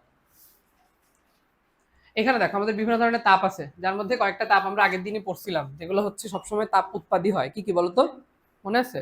ঘনীভবন, প্রশমন, একটা হচ্ছে দহন, তাই না? ঘনীভবন, প্রশমন আর দহন, এরা তিনজন হচ্ছে কি তাপ উৎপাদী, এরা হচ্ছে তাপ উৎপাদী, নাকি? ওকে, এখানে দেখো এই যে ঊর্ধ্বপাতন তাপ আছে, সাবলিমেশন, এই ইংরেজি শব্দটা আমার অনেক ভালো লাগে, বুঝছো? এটা অন্য মানে কারোর সাথে মিল নাই তো, সাবলিমেশন, এটা একটু মনে রেখো। আচ্ছা, তাপমাত্রা চাইলে পড়তে পারো, যে গ্রাফাইটের ঊর্ধ্বপাতন তাপমাত্রা হচ্ছে কত, 717 কিলো জুল পার মোল। হ্যাঁ, চাইলে পড়তে পারো, অসুবিধা নাই। মান কয়েকটা একটু বলে দিই, যেগুলো তুমি মুখস্থ করলে তোমার জন্য উপকার। ওকে, তারপরে ধরো গলন তাপ। গলন মানে কি, যে সেটা পানিটা বরফ অবস্থায় ছিল, সলিড, সেখান থেকে লিকুইড হয়েছে, তাহলে বরফের হচ্ছে গলন তাপ, যে তাপমাত্রায় বরফ গলে যাচ্ছে, +6 কিলো জুল পার মোল। যদি উল্টাটা হয়, যে যদি পানি থেকে সেটা সলিডে পরিণত হয়, তখন কিন্তু আবার ঘনীভবন, ঠিক কিনা? তখন কিন্তু আবার এটা হবে কত, -6 কিলো জুল পার মোল, তাই না? -6 কিলো জুল পার মোল। দেখো এখানে যেমন বাষ্পীকরণ হয়ে যাচ্ছে, লিকুইড থেকে ভ্যাপোরাইজেশন হয়ে যাচ্ছে, সেখানে +44। আবার এই যে আমরা বাষ্পীকরণের বিপরীত যেটাকে ঘনীভবন বলছি, তখন আবার হচ্ছে -44। এবং ঘনীভবন কেন -44? কারণ একটু আগে আমি বললাম যে ঘনীভবন, প্রশমন, দহন, এরা তিনজনই কি তাপ উৎপাদী। তাহলে তাপ উৎপাদী হলে অবশ্যই ΔH এর মান কি হবে, নেগেটিভ হবে, মাইনাস হবে, নাকি বলো? আচ্ছা, তাহলে এই কথাগুলো একটু মনে রাখো। পরমাণুকরণ তাপ, ক্লোরিনেরটা একটু পড়বা, 121 কিলো জুল পার মোল। এটা অনেকবার এমসিকিউতে আসে যে ক্লোরিনের পরমাণুকরণ তাপের মান কত, কত বলবা? 121, সুন্দর মান 121। এটা যেমন অটোক্লেভ যন্ত্রের তাপমাত্রা কত, 121 ডিগ্রি সেলসিয়াস। বেনজোইক অ্যাসিডের কি জানি আছে, গলনাঙ্ক না স্ফুটনাঙ্ক, এটা হচ্ছে কত, 121। 11 স্কোয়ার করলে কত হয়, 121। অনেকগুলো সংখ্যা আছে এরকম। ওকে, তাহলে ক্লোরিনের পরমাণুকরণ তাপ কত বললাম, 121। হ্যাঁ, আর বরফের গলন তাপ কত বললাম, প্লাস 6 কিলোজুল পার মোল, প্লাস 6 কিলোজুল পার মোল। তারপরে গ্রাফাইটের ঊর্ধ্বপাতন তাপ কত, 717 কিলোজুল পার মোল। এবং এই যে পানির আমাদের দুইটা তাপ, ঘনীভবন তাপ বলো বাষ্পীকরণ তাপ বলো, একটা হচ্ছে 44, একটা +44, একটা -44। সো আমরা জানি যে ঘনীভবন হলে ডেল এইচ এর মান হবে নেগেটিভ, ঘনীভবন হলে ডেল এইচ এর মান হবে নেগেটিভ, তাহলে সেটা হচ্ছে কত, -44। এর মান কি পড়ছো, এটাই পড়ছো, ঠিক আছে। আসো আমরা সামনের দিকে যাই, বিসমিল্লাহ বলে।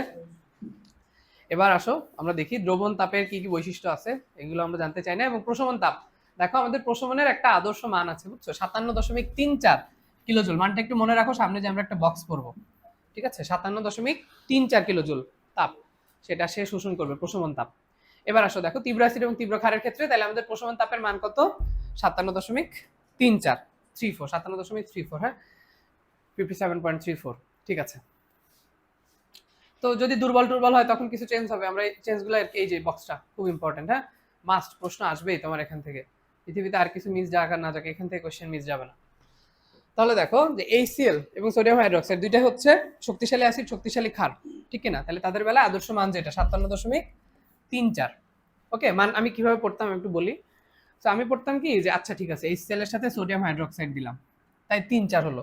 যদি HCl এর সাথে আমি শুধু সোডিয়ামকে চেঞ্জ করে পটাশিয়াম হাইড্রোক্সাইড দিই, তখন এটা শুধু উল্টায় যাবে, দেখো 3-4 এর জায়গায় হয়ে যাবে 4-3। ওকে, এভাবে পড়তাম আর কি আমি, তুমি এভাবে পড়বা যদি মনে না থাকে, যদি এমনি মুখস্থ থাকে তাহলে তো খুবই ভালো। ওকে, তাহলে এটাকে উল্টাই দিলাম, তাহলে সোডিয়াম হাইড্রোক্সাইডের জন্য 3-4, পটাশিয়াম হাইড্রোক্সাইডের জন্য হচ্ছে 4-3। এটা তোমাকে আগেই পাততে হবে, তোমাকে আগেই এটা পাততে হবে যে সোডিয়াম হাইড্রোক্সাইড থাকলে আমি 57.34 দাগাবো। এবার দেখো H2SO4, দেখো এখানে যে 4 আছে, আর কারোর কাছে কিন্তু এভাবে আসলে 4 নাই, হ্যাঁ, এই জন্য ওর কাছে 4টা বেশি থাকে, দেখো 4, ঠিক আছে, 57.44। তোমার তো লাগবে আলটিমেটলি এমসিকিউ দাগানো, তো এটা যেভাবে তুমি দাগায় পারো, ঠিক কিনা? তাহলে H2SO4 থাকলে 57.44, হ্যাঁ, এখানে যেহেতু একটা 4 আছে, এখানে দুইটাই 4 থাকবে, অনেকগুলোর মধ্যে কিন্তু একটা করে 4 আছে, সেটা আবার দাগাই দিও না, দুইটাই 4 থাকবে H2SO4 এর বেলায়। আচ্ছা, এবার দেখো এই যে আমাদের 34 গেল, তাহলে একটা হচ্ছে 35, এই যে HNO3 57.34, তার চেয়ে একটু বেশি HNO3, হ্যাঁ, তাহলে 57.35। ওকে, গেল। এবার দেখো এই নিচের গুলা তো খুবই সহজ, হ্যাঁ, মানে সহজ মানে এমনি মনে রাখতে হবে, এগুলো আসলে ট্রিক্সের চেয়ে এমনি অনেক বেশি আসে পরীক্ষায়। যেমন ধরো এটা খুব আসে, এই যে জিজ্ঞেস করবে প্রশমন তাপ সবচেয়ে বেশি কার বেলায়, অনুশীলনের প্রশ্ন, এই যে HF এবং সোডিয়াম হাইড্রোক্সাইড কত দেখছো, -68, অনেক বেশি না বলো? তাহলে প্রশমন তাপ সবচেয়ে বেশি এই যে হাইড্রোজেন ফ্লোরাইডের বেলায়। এবং দেখো এখানে দুইটাই দুর্বল, অ্যাসিডও দুর্বল, ক্ষারও দুর্বল, তাহলে প্রশমন তাপ অনেক কমে যাবে, তখন সেটা হয়ে গেল কত, 50.40। তাহলে এই ভ্যালু দুটা খুব আসে পরীক্ষা, বুঝছো, একটা হচ্ছে সর্বনিম্ন আর একটা হচ্ছে সর্বোচ্চ, তাহলে এই দুইটা তো অবশ্যই পাততে হবে। তাহলে সর্বোচ্চ বললে HF সোডিয়াম হাইড্রোক্সাইড, আর সর্বনিম্ন বললে দেখো এই যে দুর্বল একটা অ্যাসিড CH3CH এবং তার সাথে অ্যামোনিয়াম হাইড্রোক্সাইড।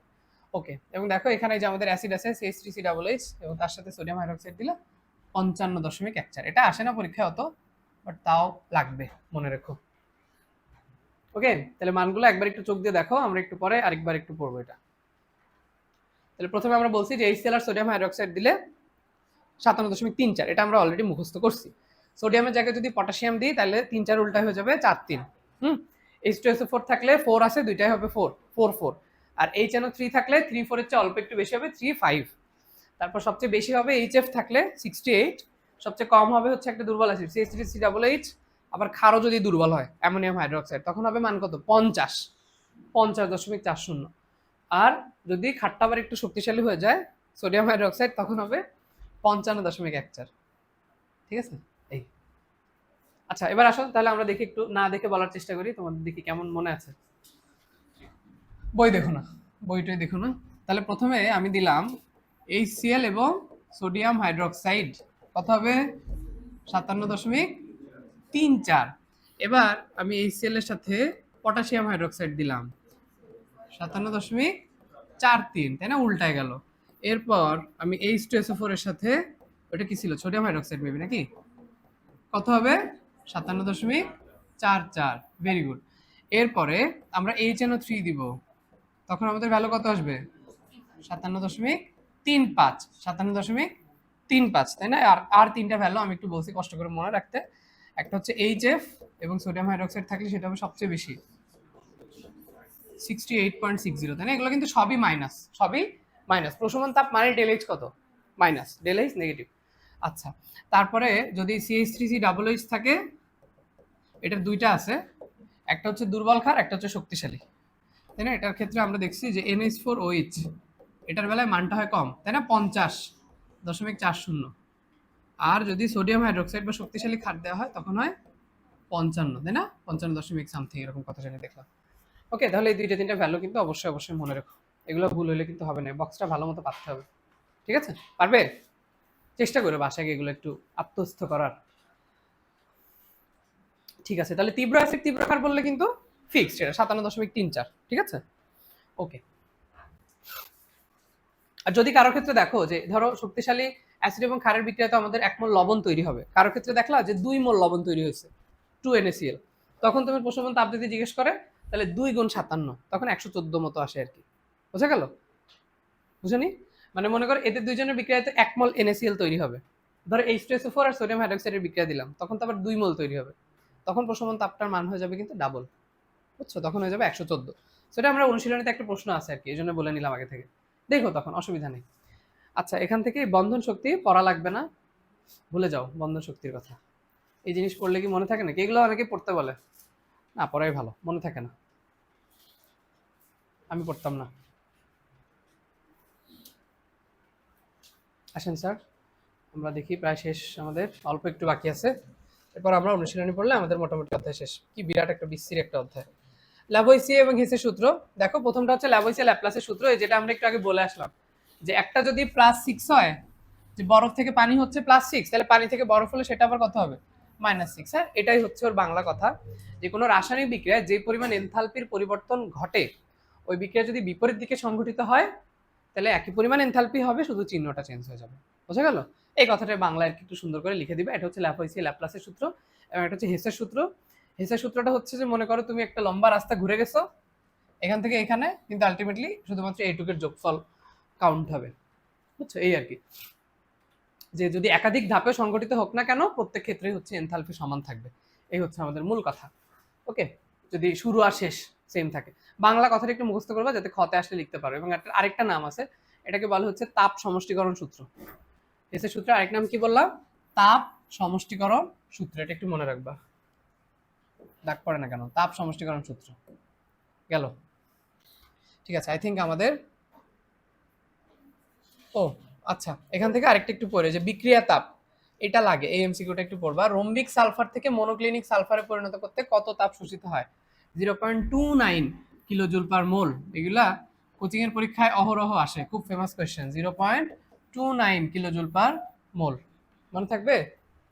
ঠিক আছে, এসো তোমরা অধ্যায় নেক্সট দিন একটা ভালো মতো পরীক্ষা দিবা ইনশাল্লাহ, দিলে তারপরে দেখবা যে প্রিপারেশন মোটামুটি আই হোপ কমপ্লিটেড।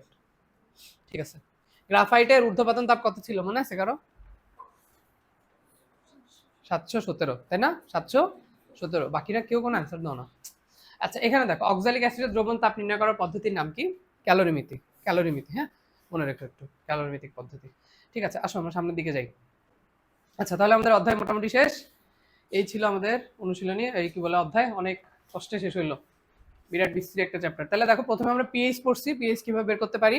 তারপর আমরা বিভিন্ন দ্রবণের পিএইচ দেখার চেষ্টা করছি, শ্যাম্পুর পিএইচ, সাবানের পিএইচ, ঠিক কিনা, অম্লীয়, ক্ষারীয়। তারপর আমরা প্রশমন তাপের একটু দেখাশোনা করছি, তারপর বিভিন্ন ধরনের তাপ দেখলাম, যাদের মধ্যে 3টা তাপের কথা আমি বলছি, যারা হচ্ছে তাপ উৎপাদী। কি কি বলতো? ঘনীভবন, প্রশমন, দহন। ঘনীভবন, প্রশমন, দহন। আসো এবার আমরা তাহলে অনুশীলনীতে চলে যাই। বিসমিল্লাহ। আসো দেখো, এই গ্রিন কেমিস্ট্রি নীতি কয়টা? 12টা। ধুমধাম সবাই বের করো, আমরা পড়ে ফেলি। আচ্ছা, এখানে দেখো, এই যে গ্রিন কেমিস্ট্রি নীতির মধ্যে কোনটি সঠিক নয়? আমরা জানি যে শ্রমিকদের স্বাস্থ্যসেবা বলে তার মধ্যে আসলে এরকম কিছুই ছিল না। ছিল? ছিল না। অ্যাটম ইকোনমি সর্বোত্তম, ঠিক আছে। বজ্র পদার্থ কমাতে চাই, ঠিক আছে। উপজাত কমাতে চাই, ঠিক আছে, তাই না? আচ্ছা, বিক্রিয়ার হারের একক আমরা জানি মোল পার লিটার পার সেকেন্ড, কিন্তু যদি বলতো বিক্রিয়ার হার ধ্রুবকের একক, হার ধ্রুবকের একক আছে নাই একেবারে তা না, কিন্তু এটা নির্ভর করে বিক্রিয়ার ক্রমের উপর, বিক্রিয়ার ক্রমের উপর, ঠিক আছে। একক নাই বলা যাবে না বাবা। ওকে, এবার দেখো যে বেগ হ্রাস পাবে কি করলে? আমরা জানি সক্রিয়ণ শক্তি যদি আমরা বাড়ায় দিই তখন কিন্তু বেগ হ্রাস পাবে, ঠিক কিনা বলো? ঠিক কিনা? কারণ সক্রিয় শক্তি আর বিক্রিয়ার হার কেমন? পরস্পরের ব্যস্তানুপাতিক। এবং প্রভাবক কি করে? সক্রিয় শক্তির মানকে কমায়, সক্রিয় শক্তির মানকে কমায়। এই কিন্তু আসবে মেডিকেলে। এই এতক্ষণ যা পড়লাম বইয়ের ভেতর থেকে কিছু না আসলেও এখান থেকে সব আসবে। দেখো তাপমাত্রার সাথে বিক্রিয়ার হারের সম্পর্ক কেমন? সমানুপাতিক। কারণ আমরা জানি 10 ডিগ্রি সেলসিয়াস তাপমাত্রা বাড়ালে বিক্রিয়ার হার কত গুণ বাড়ে? 2 থেকে 3 গুণ। মনে আছে? তাহলে বিক্রিয়ার হার 2 থেকে 3 গুণ বাড়ে, 2 থেকে 3 গুণ বাড়ে। মনে রেখো একটু। দেখো কোন বিক্রিয়ার হার সবচেয়ে বেশি? এই যে যেটার মধ্যে এইচ নিও আছে, সূর্যালোকের সাথে যেটা সম্পর্কিত আর কি, হ্যাঁ, শূন্যক্রম বিক্রিয়া। মনে আছে তোমাদের? শূন্যক্রম বিক্রিয়া বিক্রিয়কের ঘনমাত্রার উপর নির্ভর করে না। পড়ছিলাম না অনেক কিছু আমরা? ঠিক আছে। এরপরে দেখো যে কখন ডেল এইচ আর ডেল ই সমান হবে? যদি আয়তন স্থির থাকে, হ্যাঁ, মোল সংখ্যা যদি সবার সমান থাকে তখন হচ্ছে ডেল এইচ আর ডেল ই সমান হয়। সাম্যাবস্থার বৈশিষ্ট্য 9 কোনটা? দেখো সাম্যাবস্থার বৈশিষ্ট্য এই যে 4টা।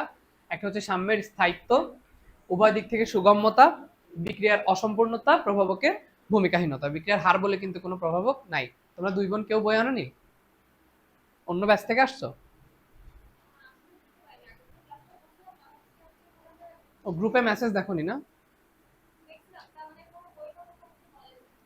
কেমিস্ট্রি তো পড়াবো, রাসায়নিক পরিবর্তন পড়াবো, বই আনবা সবাই। ও ভাবছিলা শেষ হয়ে গেছে তাই না? আমরা অনেকদিন ধরে পড়লাম, 3 দিন লাগাই দিচ্ছি।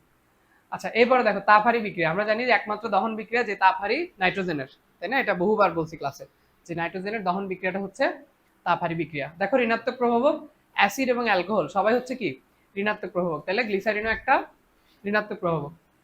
আচ্ছা প্রভাবক বিষ হিসেবে কি ব্যবহৃত হচ্ছে? যে আর্সেনিক অক্সাইড, তাই না, সালফার, ধুলাবালি সবই হচ্ছে প্রভাবক বিষ। তা বাদে বাকি যেটা আছে অ্যালুমিনা, এটা ধরো প্রভাবক সহায়ক হিসেবে ব্যবহার করা হয়।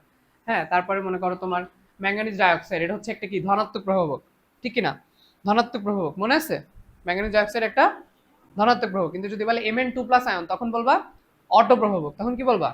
অটো প্রভাবক। হ্যাঁ, নিকেল তো লাগে আমাদের, ওই যে স্টিম অ্যালকিন রিফর্মিং পদ্ধতিতে হাইড্রোজেন তৈরিতে কিন্তু নিকেল প্রভাবক লাগে। বলছিলাম না হানি, মনে রাখতে, হাইড্রোজেন সংশ্লেষণ প্রভাবক হচ্ছে নিকেল। মনে রেখো সবাই, সব মনে রাখতে হবে ভাইয়া, একটা জিনিসও ভোলা যাবে না। KW এটা হচ্ছে আমাদের পানির আয়নিক গুণফল। কত ডিগ্রি তাপমাত্রায়? 25 ডিগ্রি সেলসিয়াস তাপমাত্রায়, 25 ডিগ্রি সেলসিয়াস তাপমাত্রায়। আচ্ছা আমরা তো এখানে একটা বক্সও ছিল, দেখাইছিলাম না যে 0 ডিগ্রিতে একটা, 25-এ একটা, 50-এ একটা, মনে পড়ে? 100-তে একটা, তাই না? তাহলে এটা হচ্ছে 25-এর ক্ষেত্রে 10⁻⁻14। সবসময় তো 10⁻⁻14 থাকবে না। দেখো স্পর্শ পদ্ধতিতে সালফিউরিক অ্যাসিড তৈরিতে কোন প্রভাবক? প্লাটিনাম অথবা ভ্যানাডিয়াম পেন্টাঅক্সাইড, প্লাটিনাম অথবা ভ্যানাডিয়াম পেন্টাঅক্সাইড। আচ্ছা ঠিক আছে, এখান থেকে দেখো এটা হচ্ছে একটা তাপহারী বিক্রিয়া, যেহেতু ডেল এইচ এর মান দেখতে পাচ্ছ পজিটিভ, তাহলে এটা তাপহারী বিক্রিয়া।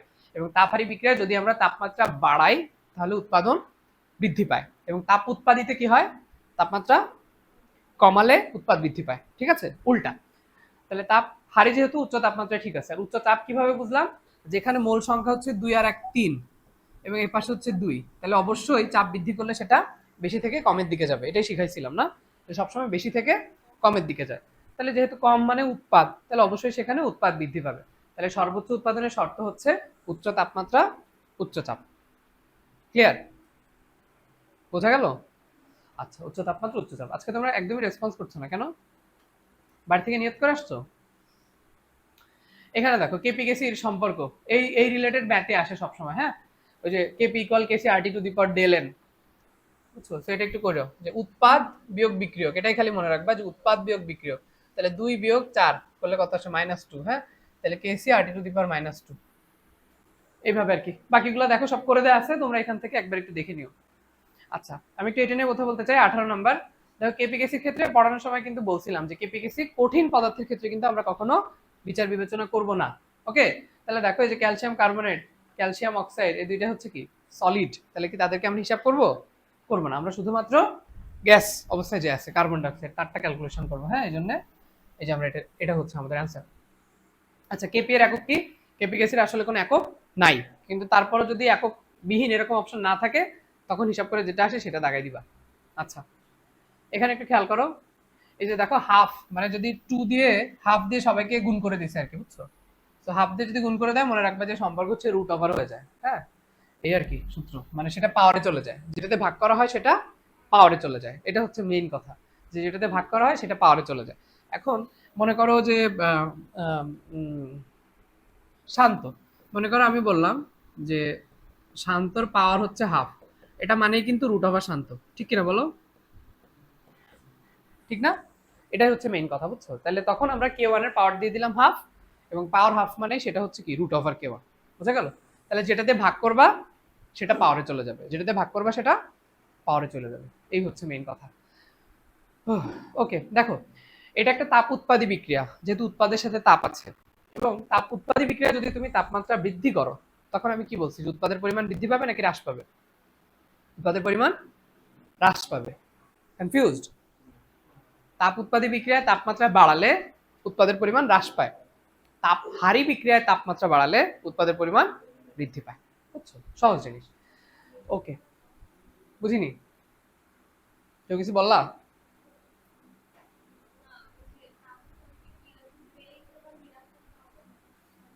ডেল এইচ, এখানে তো ডেল এইচ এর মান নাই, এটা হচ্ছে উৎপাদ তার সাথে তাপ, এটা ডেল এইচ এর মান দেয়নি, দেখতে পাচ্ছ? ওটা ডেল এইচ না বাবা। না, আমি বুঝছি, ঠিক আছে, ভালো প্রশ্ন। আচ্ছা, ওকে, তারপরে এই যে কেপিকেসির ম্যাথ আছে, এগুলো নিজেদের মতো করবা বাসায়। এখানে দেখো এবার পদ্ধতিতে অ্যামোনিয়াতে আমাদের কি প্রভাবক ব্যবহার করা হয়। আমরা জানি মূল প্রভাবক হচ্ছে আয়রন, এবং প্রভাবক সহায়ক হিসেবে বিভিন্ন জিনিস ব্যবহার করা যেতে পারে, যেমন molybdenum, aluminium oxide, potassium oxide, তাই না, ম্যাগনেসিয়াম অক্সাইড, সিলিকন ডাইঅক্সাইড, এরা সবাই হচ্ছে কি প্রভাবক প্রমোটার বা প্রভাবক সহায়ক, সবাই কিন্তু হেবার পদ্ধতির প্রভাবক সহায়ক। বোঝা গেল? ঠিক আছে। আচ্ছা, আচ্ছা, এখানে দেখো অটো প্রভাবক, মাত্র আমি জিজ্ঞেস করে আসলাম যে অটো প্রভাবক হিসেবে আমরা কাকে ব্যবহার করি? ম্যাঙ্গানাস আয়ন, হ্যাঁ, Mn2+। ওকে, এটাকে আমরা অটো প্রভাবক হিসেবে ব্যবহার করে থাকি। ঠিক আছে, আসো এখানে দেখো, যে আমরা অ্যাসিড পড়ছিলাম, যে অ্যাসিডের ক্ষেত্রে প্রথমে আমরা দেখবো হচ্ছে কে এর মান, ঠিক কিনা, যে কে এর মান যার বেশি সেই সবচেয়ে বেশি শক্তিশালী। তারপর আমরা বলছিলাম যে যদি হাইড্রোসিড থাকে তাহলে আমরা দেখবো অ্যানায়নের আকার, যে হাইড্রোজেন আয়োডাইড সবচেয়ে বড় ছিল। তারপর আমরা দেখি হচ্ছে জারণ মান, সেখানে খেয়াল করলে দেখবা যে ওর জারণ মানটা হচ্ছে সবচেয়ে বেশি, +7। সো যার জারণ মান বেশি সে সবচেয়ে শক্তিশালী, এবং যার জারণ মান কম সে হচ্ছে সবচেয়ে দুর্বল। বোঝা গেল? সহজ হিসাব। এরপর যদি জারণ মান কারো সেম হয়ে যায়, তখন আমরা কি দেখতাম, কেন্দ্রীয় পরমাণুর আকার, যার কেন্দ্রীয় পরমাণুর আকার ছোট সে বেশি শক্তিশালী, তাই না? ঠিক আছে, মনে আছে? আচ্ছা, এখানে দেখো অনুবন্ধী অম্লক্ষারক যুগল। তো আমরা জানি যে একটা ক্ষার যদি দেয়া থাকে, তার সাথে যখন একটা হাইড্রোজেন অ্যাড হয়, আমি পড়তাম অনুবন্ধী অ্যাসিড, তো অ্যাসিড মানেই হচ্ছে অ্যাড, তাহলে অ্যাসিড মানে অ্যাড কর, কি অ্যাড করব, হাইড্রোজেন অ্যাড করব। ঠিক আছে, তাহলে অনুবন্ধী অম্ল বের করতে বললে একটা হাইড্রোজেন অ্যাড করে দিলাম, এটা হচ্ছে আমাদের অনুবন্ধী। দেখো এই যে H3PO2 তিনটা শেখাইছিলাম, মনে আছে? H3PO4, PO3 আর PO2, পারবা? PO4 এর বেলায় কত বলছিলাম? 3, তাই না? এক করে কমে। PO3 এর বেলায় হচ্ছে 2, আর PO2 এর বেলায় কত? 1। হ্যাঁ, এখানে যে লেখা আছে, এই যে PO4 এর বেলায় হচ্ছে 3, 3 এর বেলায় 2, 2 এর বেলায় হচ্ছে 1। মাস্ট পারতে হবে। দেখো Al2O3 ওর ক্ষেত্রে হচ্ছে 6, Fe2O3 এ থাকলেও সেটাও 6। হ্যাঁ, আচ্ছা, এবার দেখো যে অনুবন্ধী অম্ল, মাত্রই বলে আসলাম যে অ্যাসিড থাকলেই অ্যাড করে দিবা। অ্যাসিড মানে কি? অ্যাড, একটা হাইড্রোজেন আয়ন অ্যাড করবা, তাহলে NH3 তার সাথে একটা হাইড্রোজেন অ্যাড করলে NH4+। আর যদি বলে এই যে দেখো বাইসালফেট, এটার অনুবন্ধী অ্যাসিড, আবারও সেই অ্যাড করো, তাহলে অ্যাড করলে কি H2SO4। আর ক্ষার বললে কি করবা, হাইড্রোজেনকে বাদ দিয়ে দিবা, তখন কি থাকবে, যে সালফেট আয়ন। ওকে, উভধর্মী দেখো যে বাইকার্বনেট আয়ন হচ্ছে একটা উভধর্মী, এটা একটু মনে রাখো, বাইকার্বনেট আয়ন হচ্ছে উভধর্মী। আচ্ছা, তারপরে দেখো যে কোনটি উভধর্মী যৌগ, পানি একটা উভধর্মী যৌগ, ঠিক কিনা? তারপরে যে আবারও যে কোনো আয়ন, হ্যাঁ, এই নেগেটিভ টাইপের যেসব আয়ন আছে, বাইকার্বনেট, বাইসালফেট, এরা সবাই হচ্ছে উভধর্মী আয়ন। আচ্ছা, এই ম্যাথ আমরা করে আসছি 0.05 H2SO4, এই যে লাস্টের দুইটাকে তুমি 1 বানায় দাও, তাহলে আসে 0.1, দশমিকের পর একটা সংখ্যা, পিএইচ এর মান কত? 1। ওকে, দ্বিক্ষারকীয় সবল অ্যাসিড, এই যে লাস্টের দুইটাকে 1 বানাও, তাহলে 0.01, পিএইচ হচ্ছে 2, নাকি? এই যে পরেরটা সেম। এখানে দেখো এই যে এটা আমি ভুল করছিলাম একবার পরীক্ষায়, দেখো প্রশ্ন হচ্ছে যে কার ক্ষেত্রে পিএইচ এর মান সর্বাধিক। তাহলে পিএইচ এর মান সর্বাধিক, আমি এটা দেখে কি দাগাইছি জানো, আমি সালফিউরিক অ্যাসিড দাগাইছি, যেটা কিন্তু দেখে বেশি শক্তিশালী মনে হচ্ছে। কিন্তু আসলে পিএইচ এর মান যা সবচেয়ে বেশি, সে কি সবল অ্যাসিড হবে নাকি দুর্বল অ্যাসিড হবে?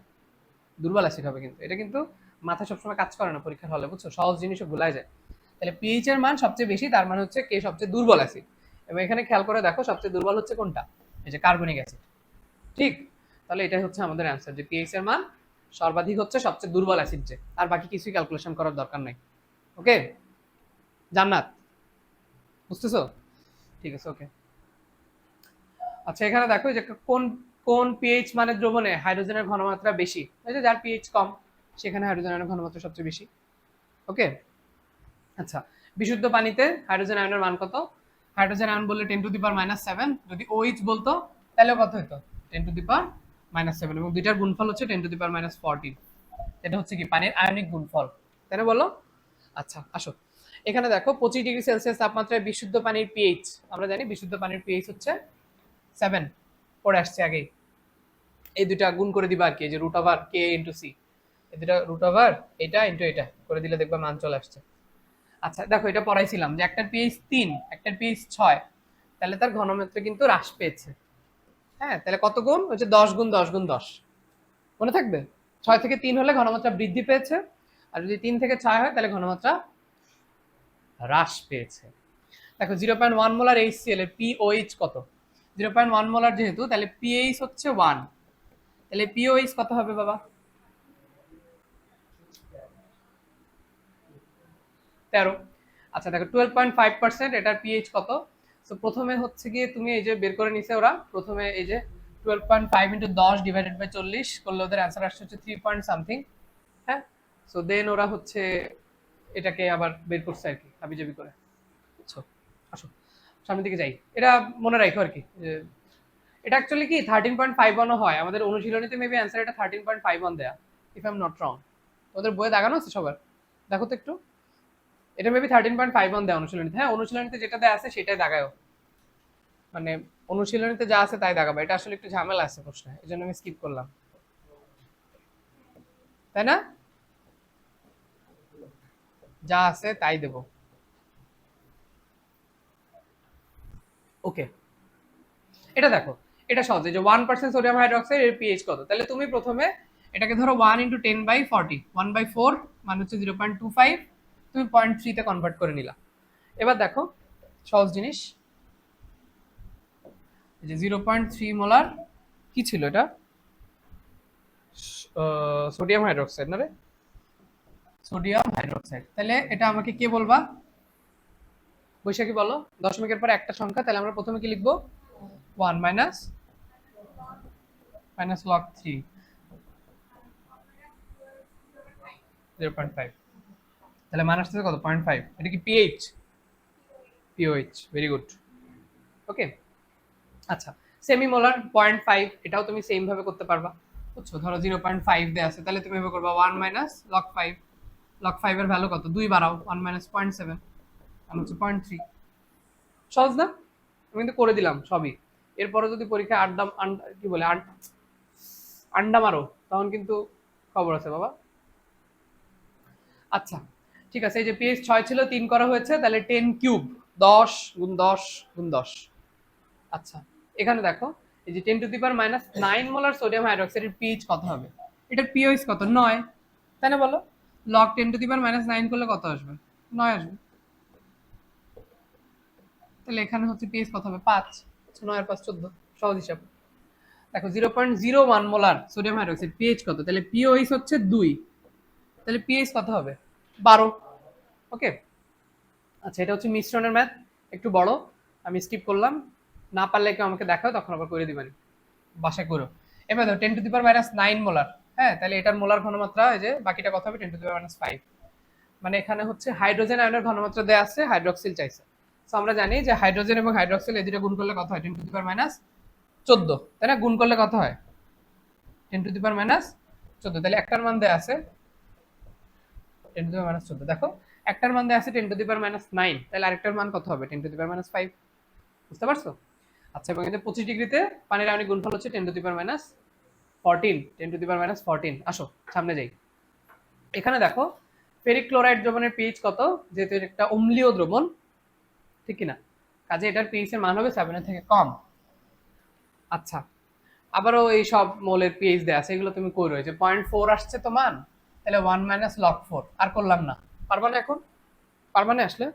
তাহলে এরকম হিজিবিজি ভ্যালু যদি আসে, ধরো 0.35, তাহলে তুমি তাকে 0.4 ধরে হিসাব করবা আর কি, দেন কাছাকাছি একটা ভ্যালু দাগাই দিবা, বুঝছো? ধরো 0.56 আসছে, তাহলে তুমি সেটাকে 0.6 ধরে হিসাব করবা, পারবা? ওকে, ঠিক আছে। মানুষের রক্তের পিএইচ রেঞ্জ পৃথিবী সবাই পারে 7.35 থেকে 7.45। এখান থেকে বাকিগুলো একটু রিভিশন দিয়ে নাও। পাকস্থলী হচ্ছে 1.5 থেকে 3.5, প্রস্রাব হচ্ছে 4.5 থেকে 8, মাতৃদুগ্ধ হচ্ছে 6.6 থেকে 6.9। ওকে, আচ্ছা, রক্তে স্বাভাবিক পিএইচ হচ্ছে 7.4, যদি 4-5 এর চেয়ে বেশি হয় তখন তাকে বলে অ্যালকালোসিস, আর 7 এর কম হলে বলে অ্যাসিডোসিস। কোমা হয় কোনটাতে বাবা? অ্যাসিডোসিসে আমাদের কোমা হবে, কোমা, পেশেন্ট ধ্বংস হয়ে যাবে। আচ্ছা, এবার দেখো জীবতাত্ত্বিক বা বায়োলজিক্যাল পিএইচ রেঞ্জ কত? 6.9 থেকে 7.4। মানুষের চোখের পানির পিএইচ 4.8 থেকে 7.5। ওকে, আচ্ছা, পাকস্থলীর এই দেখো এই যে 4.74 দেয়া আছে, এটা অনেক বড় একটা প্রবলেম। হ্যাঁ, তুমি অত বড় করতে পারবে না, বাদ দাও, মুখস্থ রাখবা, এটা মুখস্থ ডিরেক্ট। ঠিক আছে, এটা তোমার হাতে করতে গেলে অনেক প্যারা হয়ে যাবে, এত পেইন নেওয়া যাবে না, মুখস্থ করবা। এটা দেখলে এমনি মনে থাকবে, দেখো এই যে 1 2 3 4টা 0 তারপর 18, এরকম একটা অপশনও নাই। আচ্ছা, এখানে দেখো অম্লীয় মাটি পিএইচ বাড়াবো, তাহলে আমরা ক্যালসিয়াম যুক্ত দ্রবণ দিব, শিখে আসছি একটু আগে, ক্যালসিয়াম অক্সাইড অথবা ডলোমাইট, ক্যালসিয়াম কার্বনেট এবং ম্যাগনেসিয়াম কার্বনেট। আচ্ছা, এবার দেখো মাটির পিএইচ কমানোর জন্য কি ব্যবহৃত হয়? ডাইঅ্যামোনিয়াম ফসফেট সার, তাই না? যেটা আমি বলছিলাম যে এই সারটা স্পেশাল কেন, কারণ সে অম্লীয়, ক্ষারীয়, নিরপেক্ষ 3 ধরনের মাটিতেই ভালো কাজ করে। আচ্ছা দেখো, অম্লীয় বাফার কোনটা? আমি বলছিলাম যদি দুর্বল অ্যাসিড থাকে তখন সেখানে হবে দুর্বল বাফার, মানে সরি সেই বাফার, যেটা দুর্বল থাকবে সেই বাফার হবে। তাহলে দুর্বল অ্যাসিড, মানে আমার চাইছে অম্লীয় বাফার, তাহলে আমরা প্রথমে কি খুঁজবো? দুর্বল অম্ল, তাই না? সো আমরা এখানে পাচ্ছি না, এখানে পাচ্ছি কিন্তু এটা আবার দুর্বল, এখানেও পাচ্ছি না, তাহলে আমরা এখানে পাইলাম যে ঠিক আছে ভাইয়া, দুর্বল অ্যাসিড এবং সবল ক্ষার। ওকে, আসো এবার দেখো ক্ষারীয় বাফার তৈরি করা যাবে কোনটা দিয়ে? এই যে আমরা দেখলাম দুর্বল ক্ষার। ঠিক আছে, আসো এরপর দেখো মানুষের রক্তে কি ধরনের বাফার আছে? আমরা জানি বাইকার্বনেট বাফারও আছে, ফসফেট বাফারও আছে। এবার পরীক্ষা অনুশীলনীতে যেটা দেয়া আছে ওইটা দেখা মনে হয় এটা দেয়া, মানুষের রক্তে বাইকার্বনেট, ফসফেট এবং আরেকটা বাফারের নাম কি বলতো? প্রোটিন বাফার, তাই না? প্রোটিন বাফার মনে আছে? ঠিক আছে, আচ্ছা এখানে দেখো এই যে আমাদের একটা সমঘনমাত্রার ইয়া আছে, লবণ অম্ল আছে, এখানে একটা যদি -8 হয় তাহলে বাফার দ্রবণের পিএইচ কত? নরমালি ক্যালকুলেশন করে আর কি করে দিবা, পারবা। কে এর মান দেয়া আছে তো, ওইটা জাস্ট লগ ওইটা করলেই হচ্ছে, কারণ ওই দুইটাতে কেটে কেটে 0 হয়ে যাবে, বুঝছো? মানে এখানে দেখো যে সমঘনমাত্রার বলছে না, এরা দুইজন সমঘনমাত্রা, তার মানে এই দুইটা কত হয়ে যাবে? 1 log 1, মানে log 1 মানে হচ্ছে 0, তাহলে এই যে -log 10⁻⁸ করলে মান আসছে কত? 8। একটু আগে যখন বললাম -log 10⁻⁹ মানে 9, তখন তো কেউ কিছু বললো না, এখনই তো সবাই বিভিন্ন কথা বলছো। আসো সামনে যাই, দেখো এই যে আমাদের Henderson Hasselbalch equation, pH equal pK plus log লবণ বাই অম্ল, এবং একটা বাফার কখন সবচেয়ে ভালো কাজ করবে কি বলেছি? পিএইচ আর পিকে যদি সমান হয়, পিএইচ আর পিকে যদি সমান হয়। দেখো এক মোল ইথানল পূর্ণ দহনে কত মোল কার্বন ডাইঅক্সাইড তৈরি হবে? 2 মোল। ওকে, 2 মোল। কোনটির মান সর্বদা ঋণাত্মক? প্রদাহ, ঘন প্রদাহ, বলেছি বহুবার বলেছি এক কথা, ঘন প্রদাহ, ঘনীভবন, প্রশমন, দহন। কি কি বলো?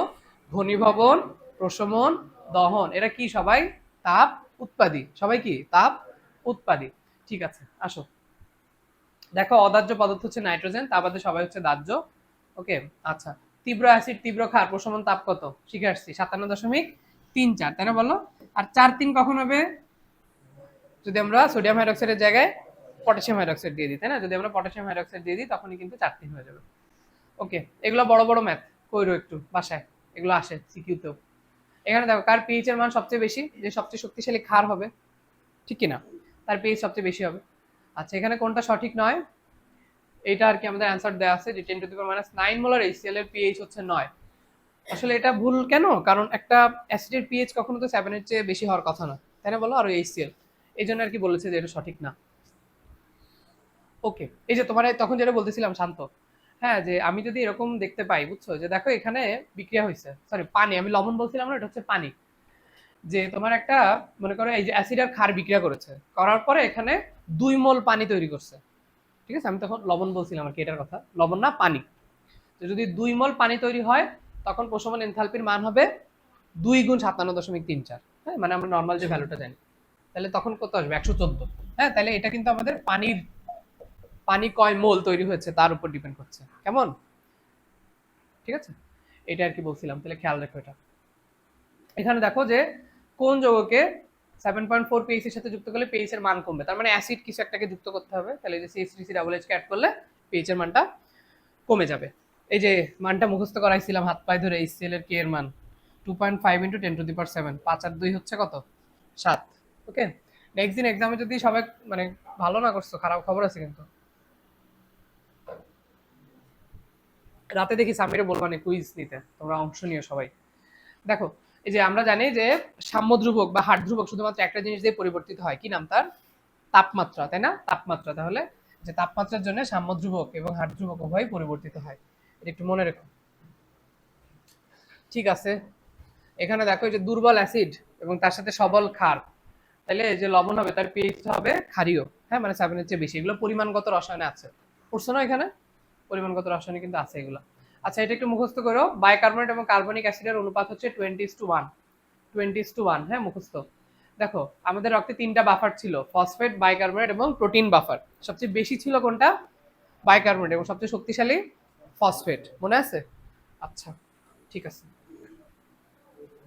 আচ্ছা দেখো এই যে প্রশমন তাপ, এই যে 1% HCl পিএইচ কত, হ্যাঁ ওই আগেরটার মতো, এই যে 0.3, তাহলে 1 - log3, 1 - 0.5 মানে 0.5, তাহলে आंसर হচ্ছে এই যে 0.56। বুঝা যাচ্ছে এখন একটু একটু? আচ্ছা এবার দেখো যে কোন অ্যাসিডটার প্রশমন তাপ সর্বাধিক, একটু আগে আমরা পড়ে আসছি, HF আর সোডিয়াম হাইড্রোক্সাইড, কত সেটা 68, তাই না? এই যে সালফিউরিক অ্যাসিড থাকলে হচ্ছে দুইটা 4 হবে, HCl থাকলে তো 3 4, আর HNO3 থাকলে 3 5, আর যদি পটাশিয়াম হাইড্রোক্সাইড দিতাম তখন কি হতো, 3 4 এর জায়গায় 4 3 আসতো, মনে আছে? ভুলে যাও না প্লিজ। আচ্ছা অ্যাটম ইকোনমি বের করতে বলছে, এগুলো শিখবা। এখানে দেখো যে প্রশমন তাপের মান কত, দেখছো যে দুর্বল অ্যাসিড, দুর্বল ক্ষার, তাহলে হবে কম, সবচেয়ে কম, পৃথিবীর সবচেয়ে কম 50। ওকে 50.4, নিজের মতো বড় হইতেই আছে, বেয়াদব একটা। এখানে দেখো কোনটাতে অক্সিজেনের জারণ সংখ্যা -1, আমরা জানি সুপার অক্সাইডে, তাই না, এগুলো আগের পড়া সব। যে পার অক্সাইডে থাকে -1, অক্সাইডে থাকে -2, পার অক্সাইডে থাকে -1, তাই না, এগুলো কি আমার পড়ানো লাগবে বলো? সবচেয়ে দুর্বল অ্যাসিড কোনটা, H3BO3, সবচেয়ে দুর্বল অ্যাসিড হচ্ছে H3BO3। এবার দেখো সালফার ডাইঅক্সাইডের ক্ষারকত্ব কত, 2, সালফার ডাইঅক্সাইডের ক্ষারকত্ব হচ্ছে 2। বাফার দ্রবণ হচ্ছে রক্ত, আমরা জানি রক্ত একটা বিশাল খুব ভালো একটা বাফার দ্রবণ, যার মধ্যে 3 ধরনের বাফার আছে, বাইকার্বনেট, ইয়েস, প্রায় শেষ। বিক্রেতা অধিকার, এই যে HF আর সোডিয়াম হাইড্রোক্সাইড, দেখছো একই প্রশ্ন কিন্তু দুইবার, 68.60। সবচেয়ে কম হচ্ছে দুইটাই দুর্বল। এবং কোন বিক্রিয়াটা তাপ উৎপাদী, ঘনীভবন, আমরা জানি ঘনীভবন, প্রশমন এবং দহন হচ্ছে তাপ উৎপাদী। তাহলে আমাদের বিরাট অধ্যায়টা শেষ হলো এবং আমি অনুশীলনীটাও সলভ করে দিলাম। তাহলে তোমাদের বাসায় যে কাজ হচ্ছে, দাগানো বই এবং অনুশীলনী পিডিএফ আমি দিয়ে দিচ্ছি, আর ওই যে পিএইচ এর যে শীটটা দিছিলাম, ম্যাথগুলো বাসায় যে ঠিকমতো করবা এবং আমাকে অবশ্যই জানাবা। আর পরের দিন পরীক্ষা হবে, সবাই ইনশাআল্লাহ ভালো মার্কস তোলার ট্রাই করো। ওকে সামিল, তুমি একটু এটা যে অফ করতে পারবা, ওই যে জাস্ট লাল বাটনটা অফ করে দিলেই হবে, লাল বাটনে ক্লিক করলেই হবে।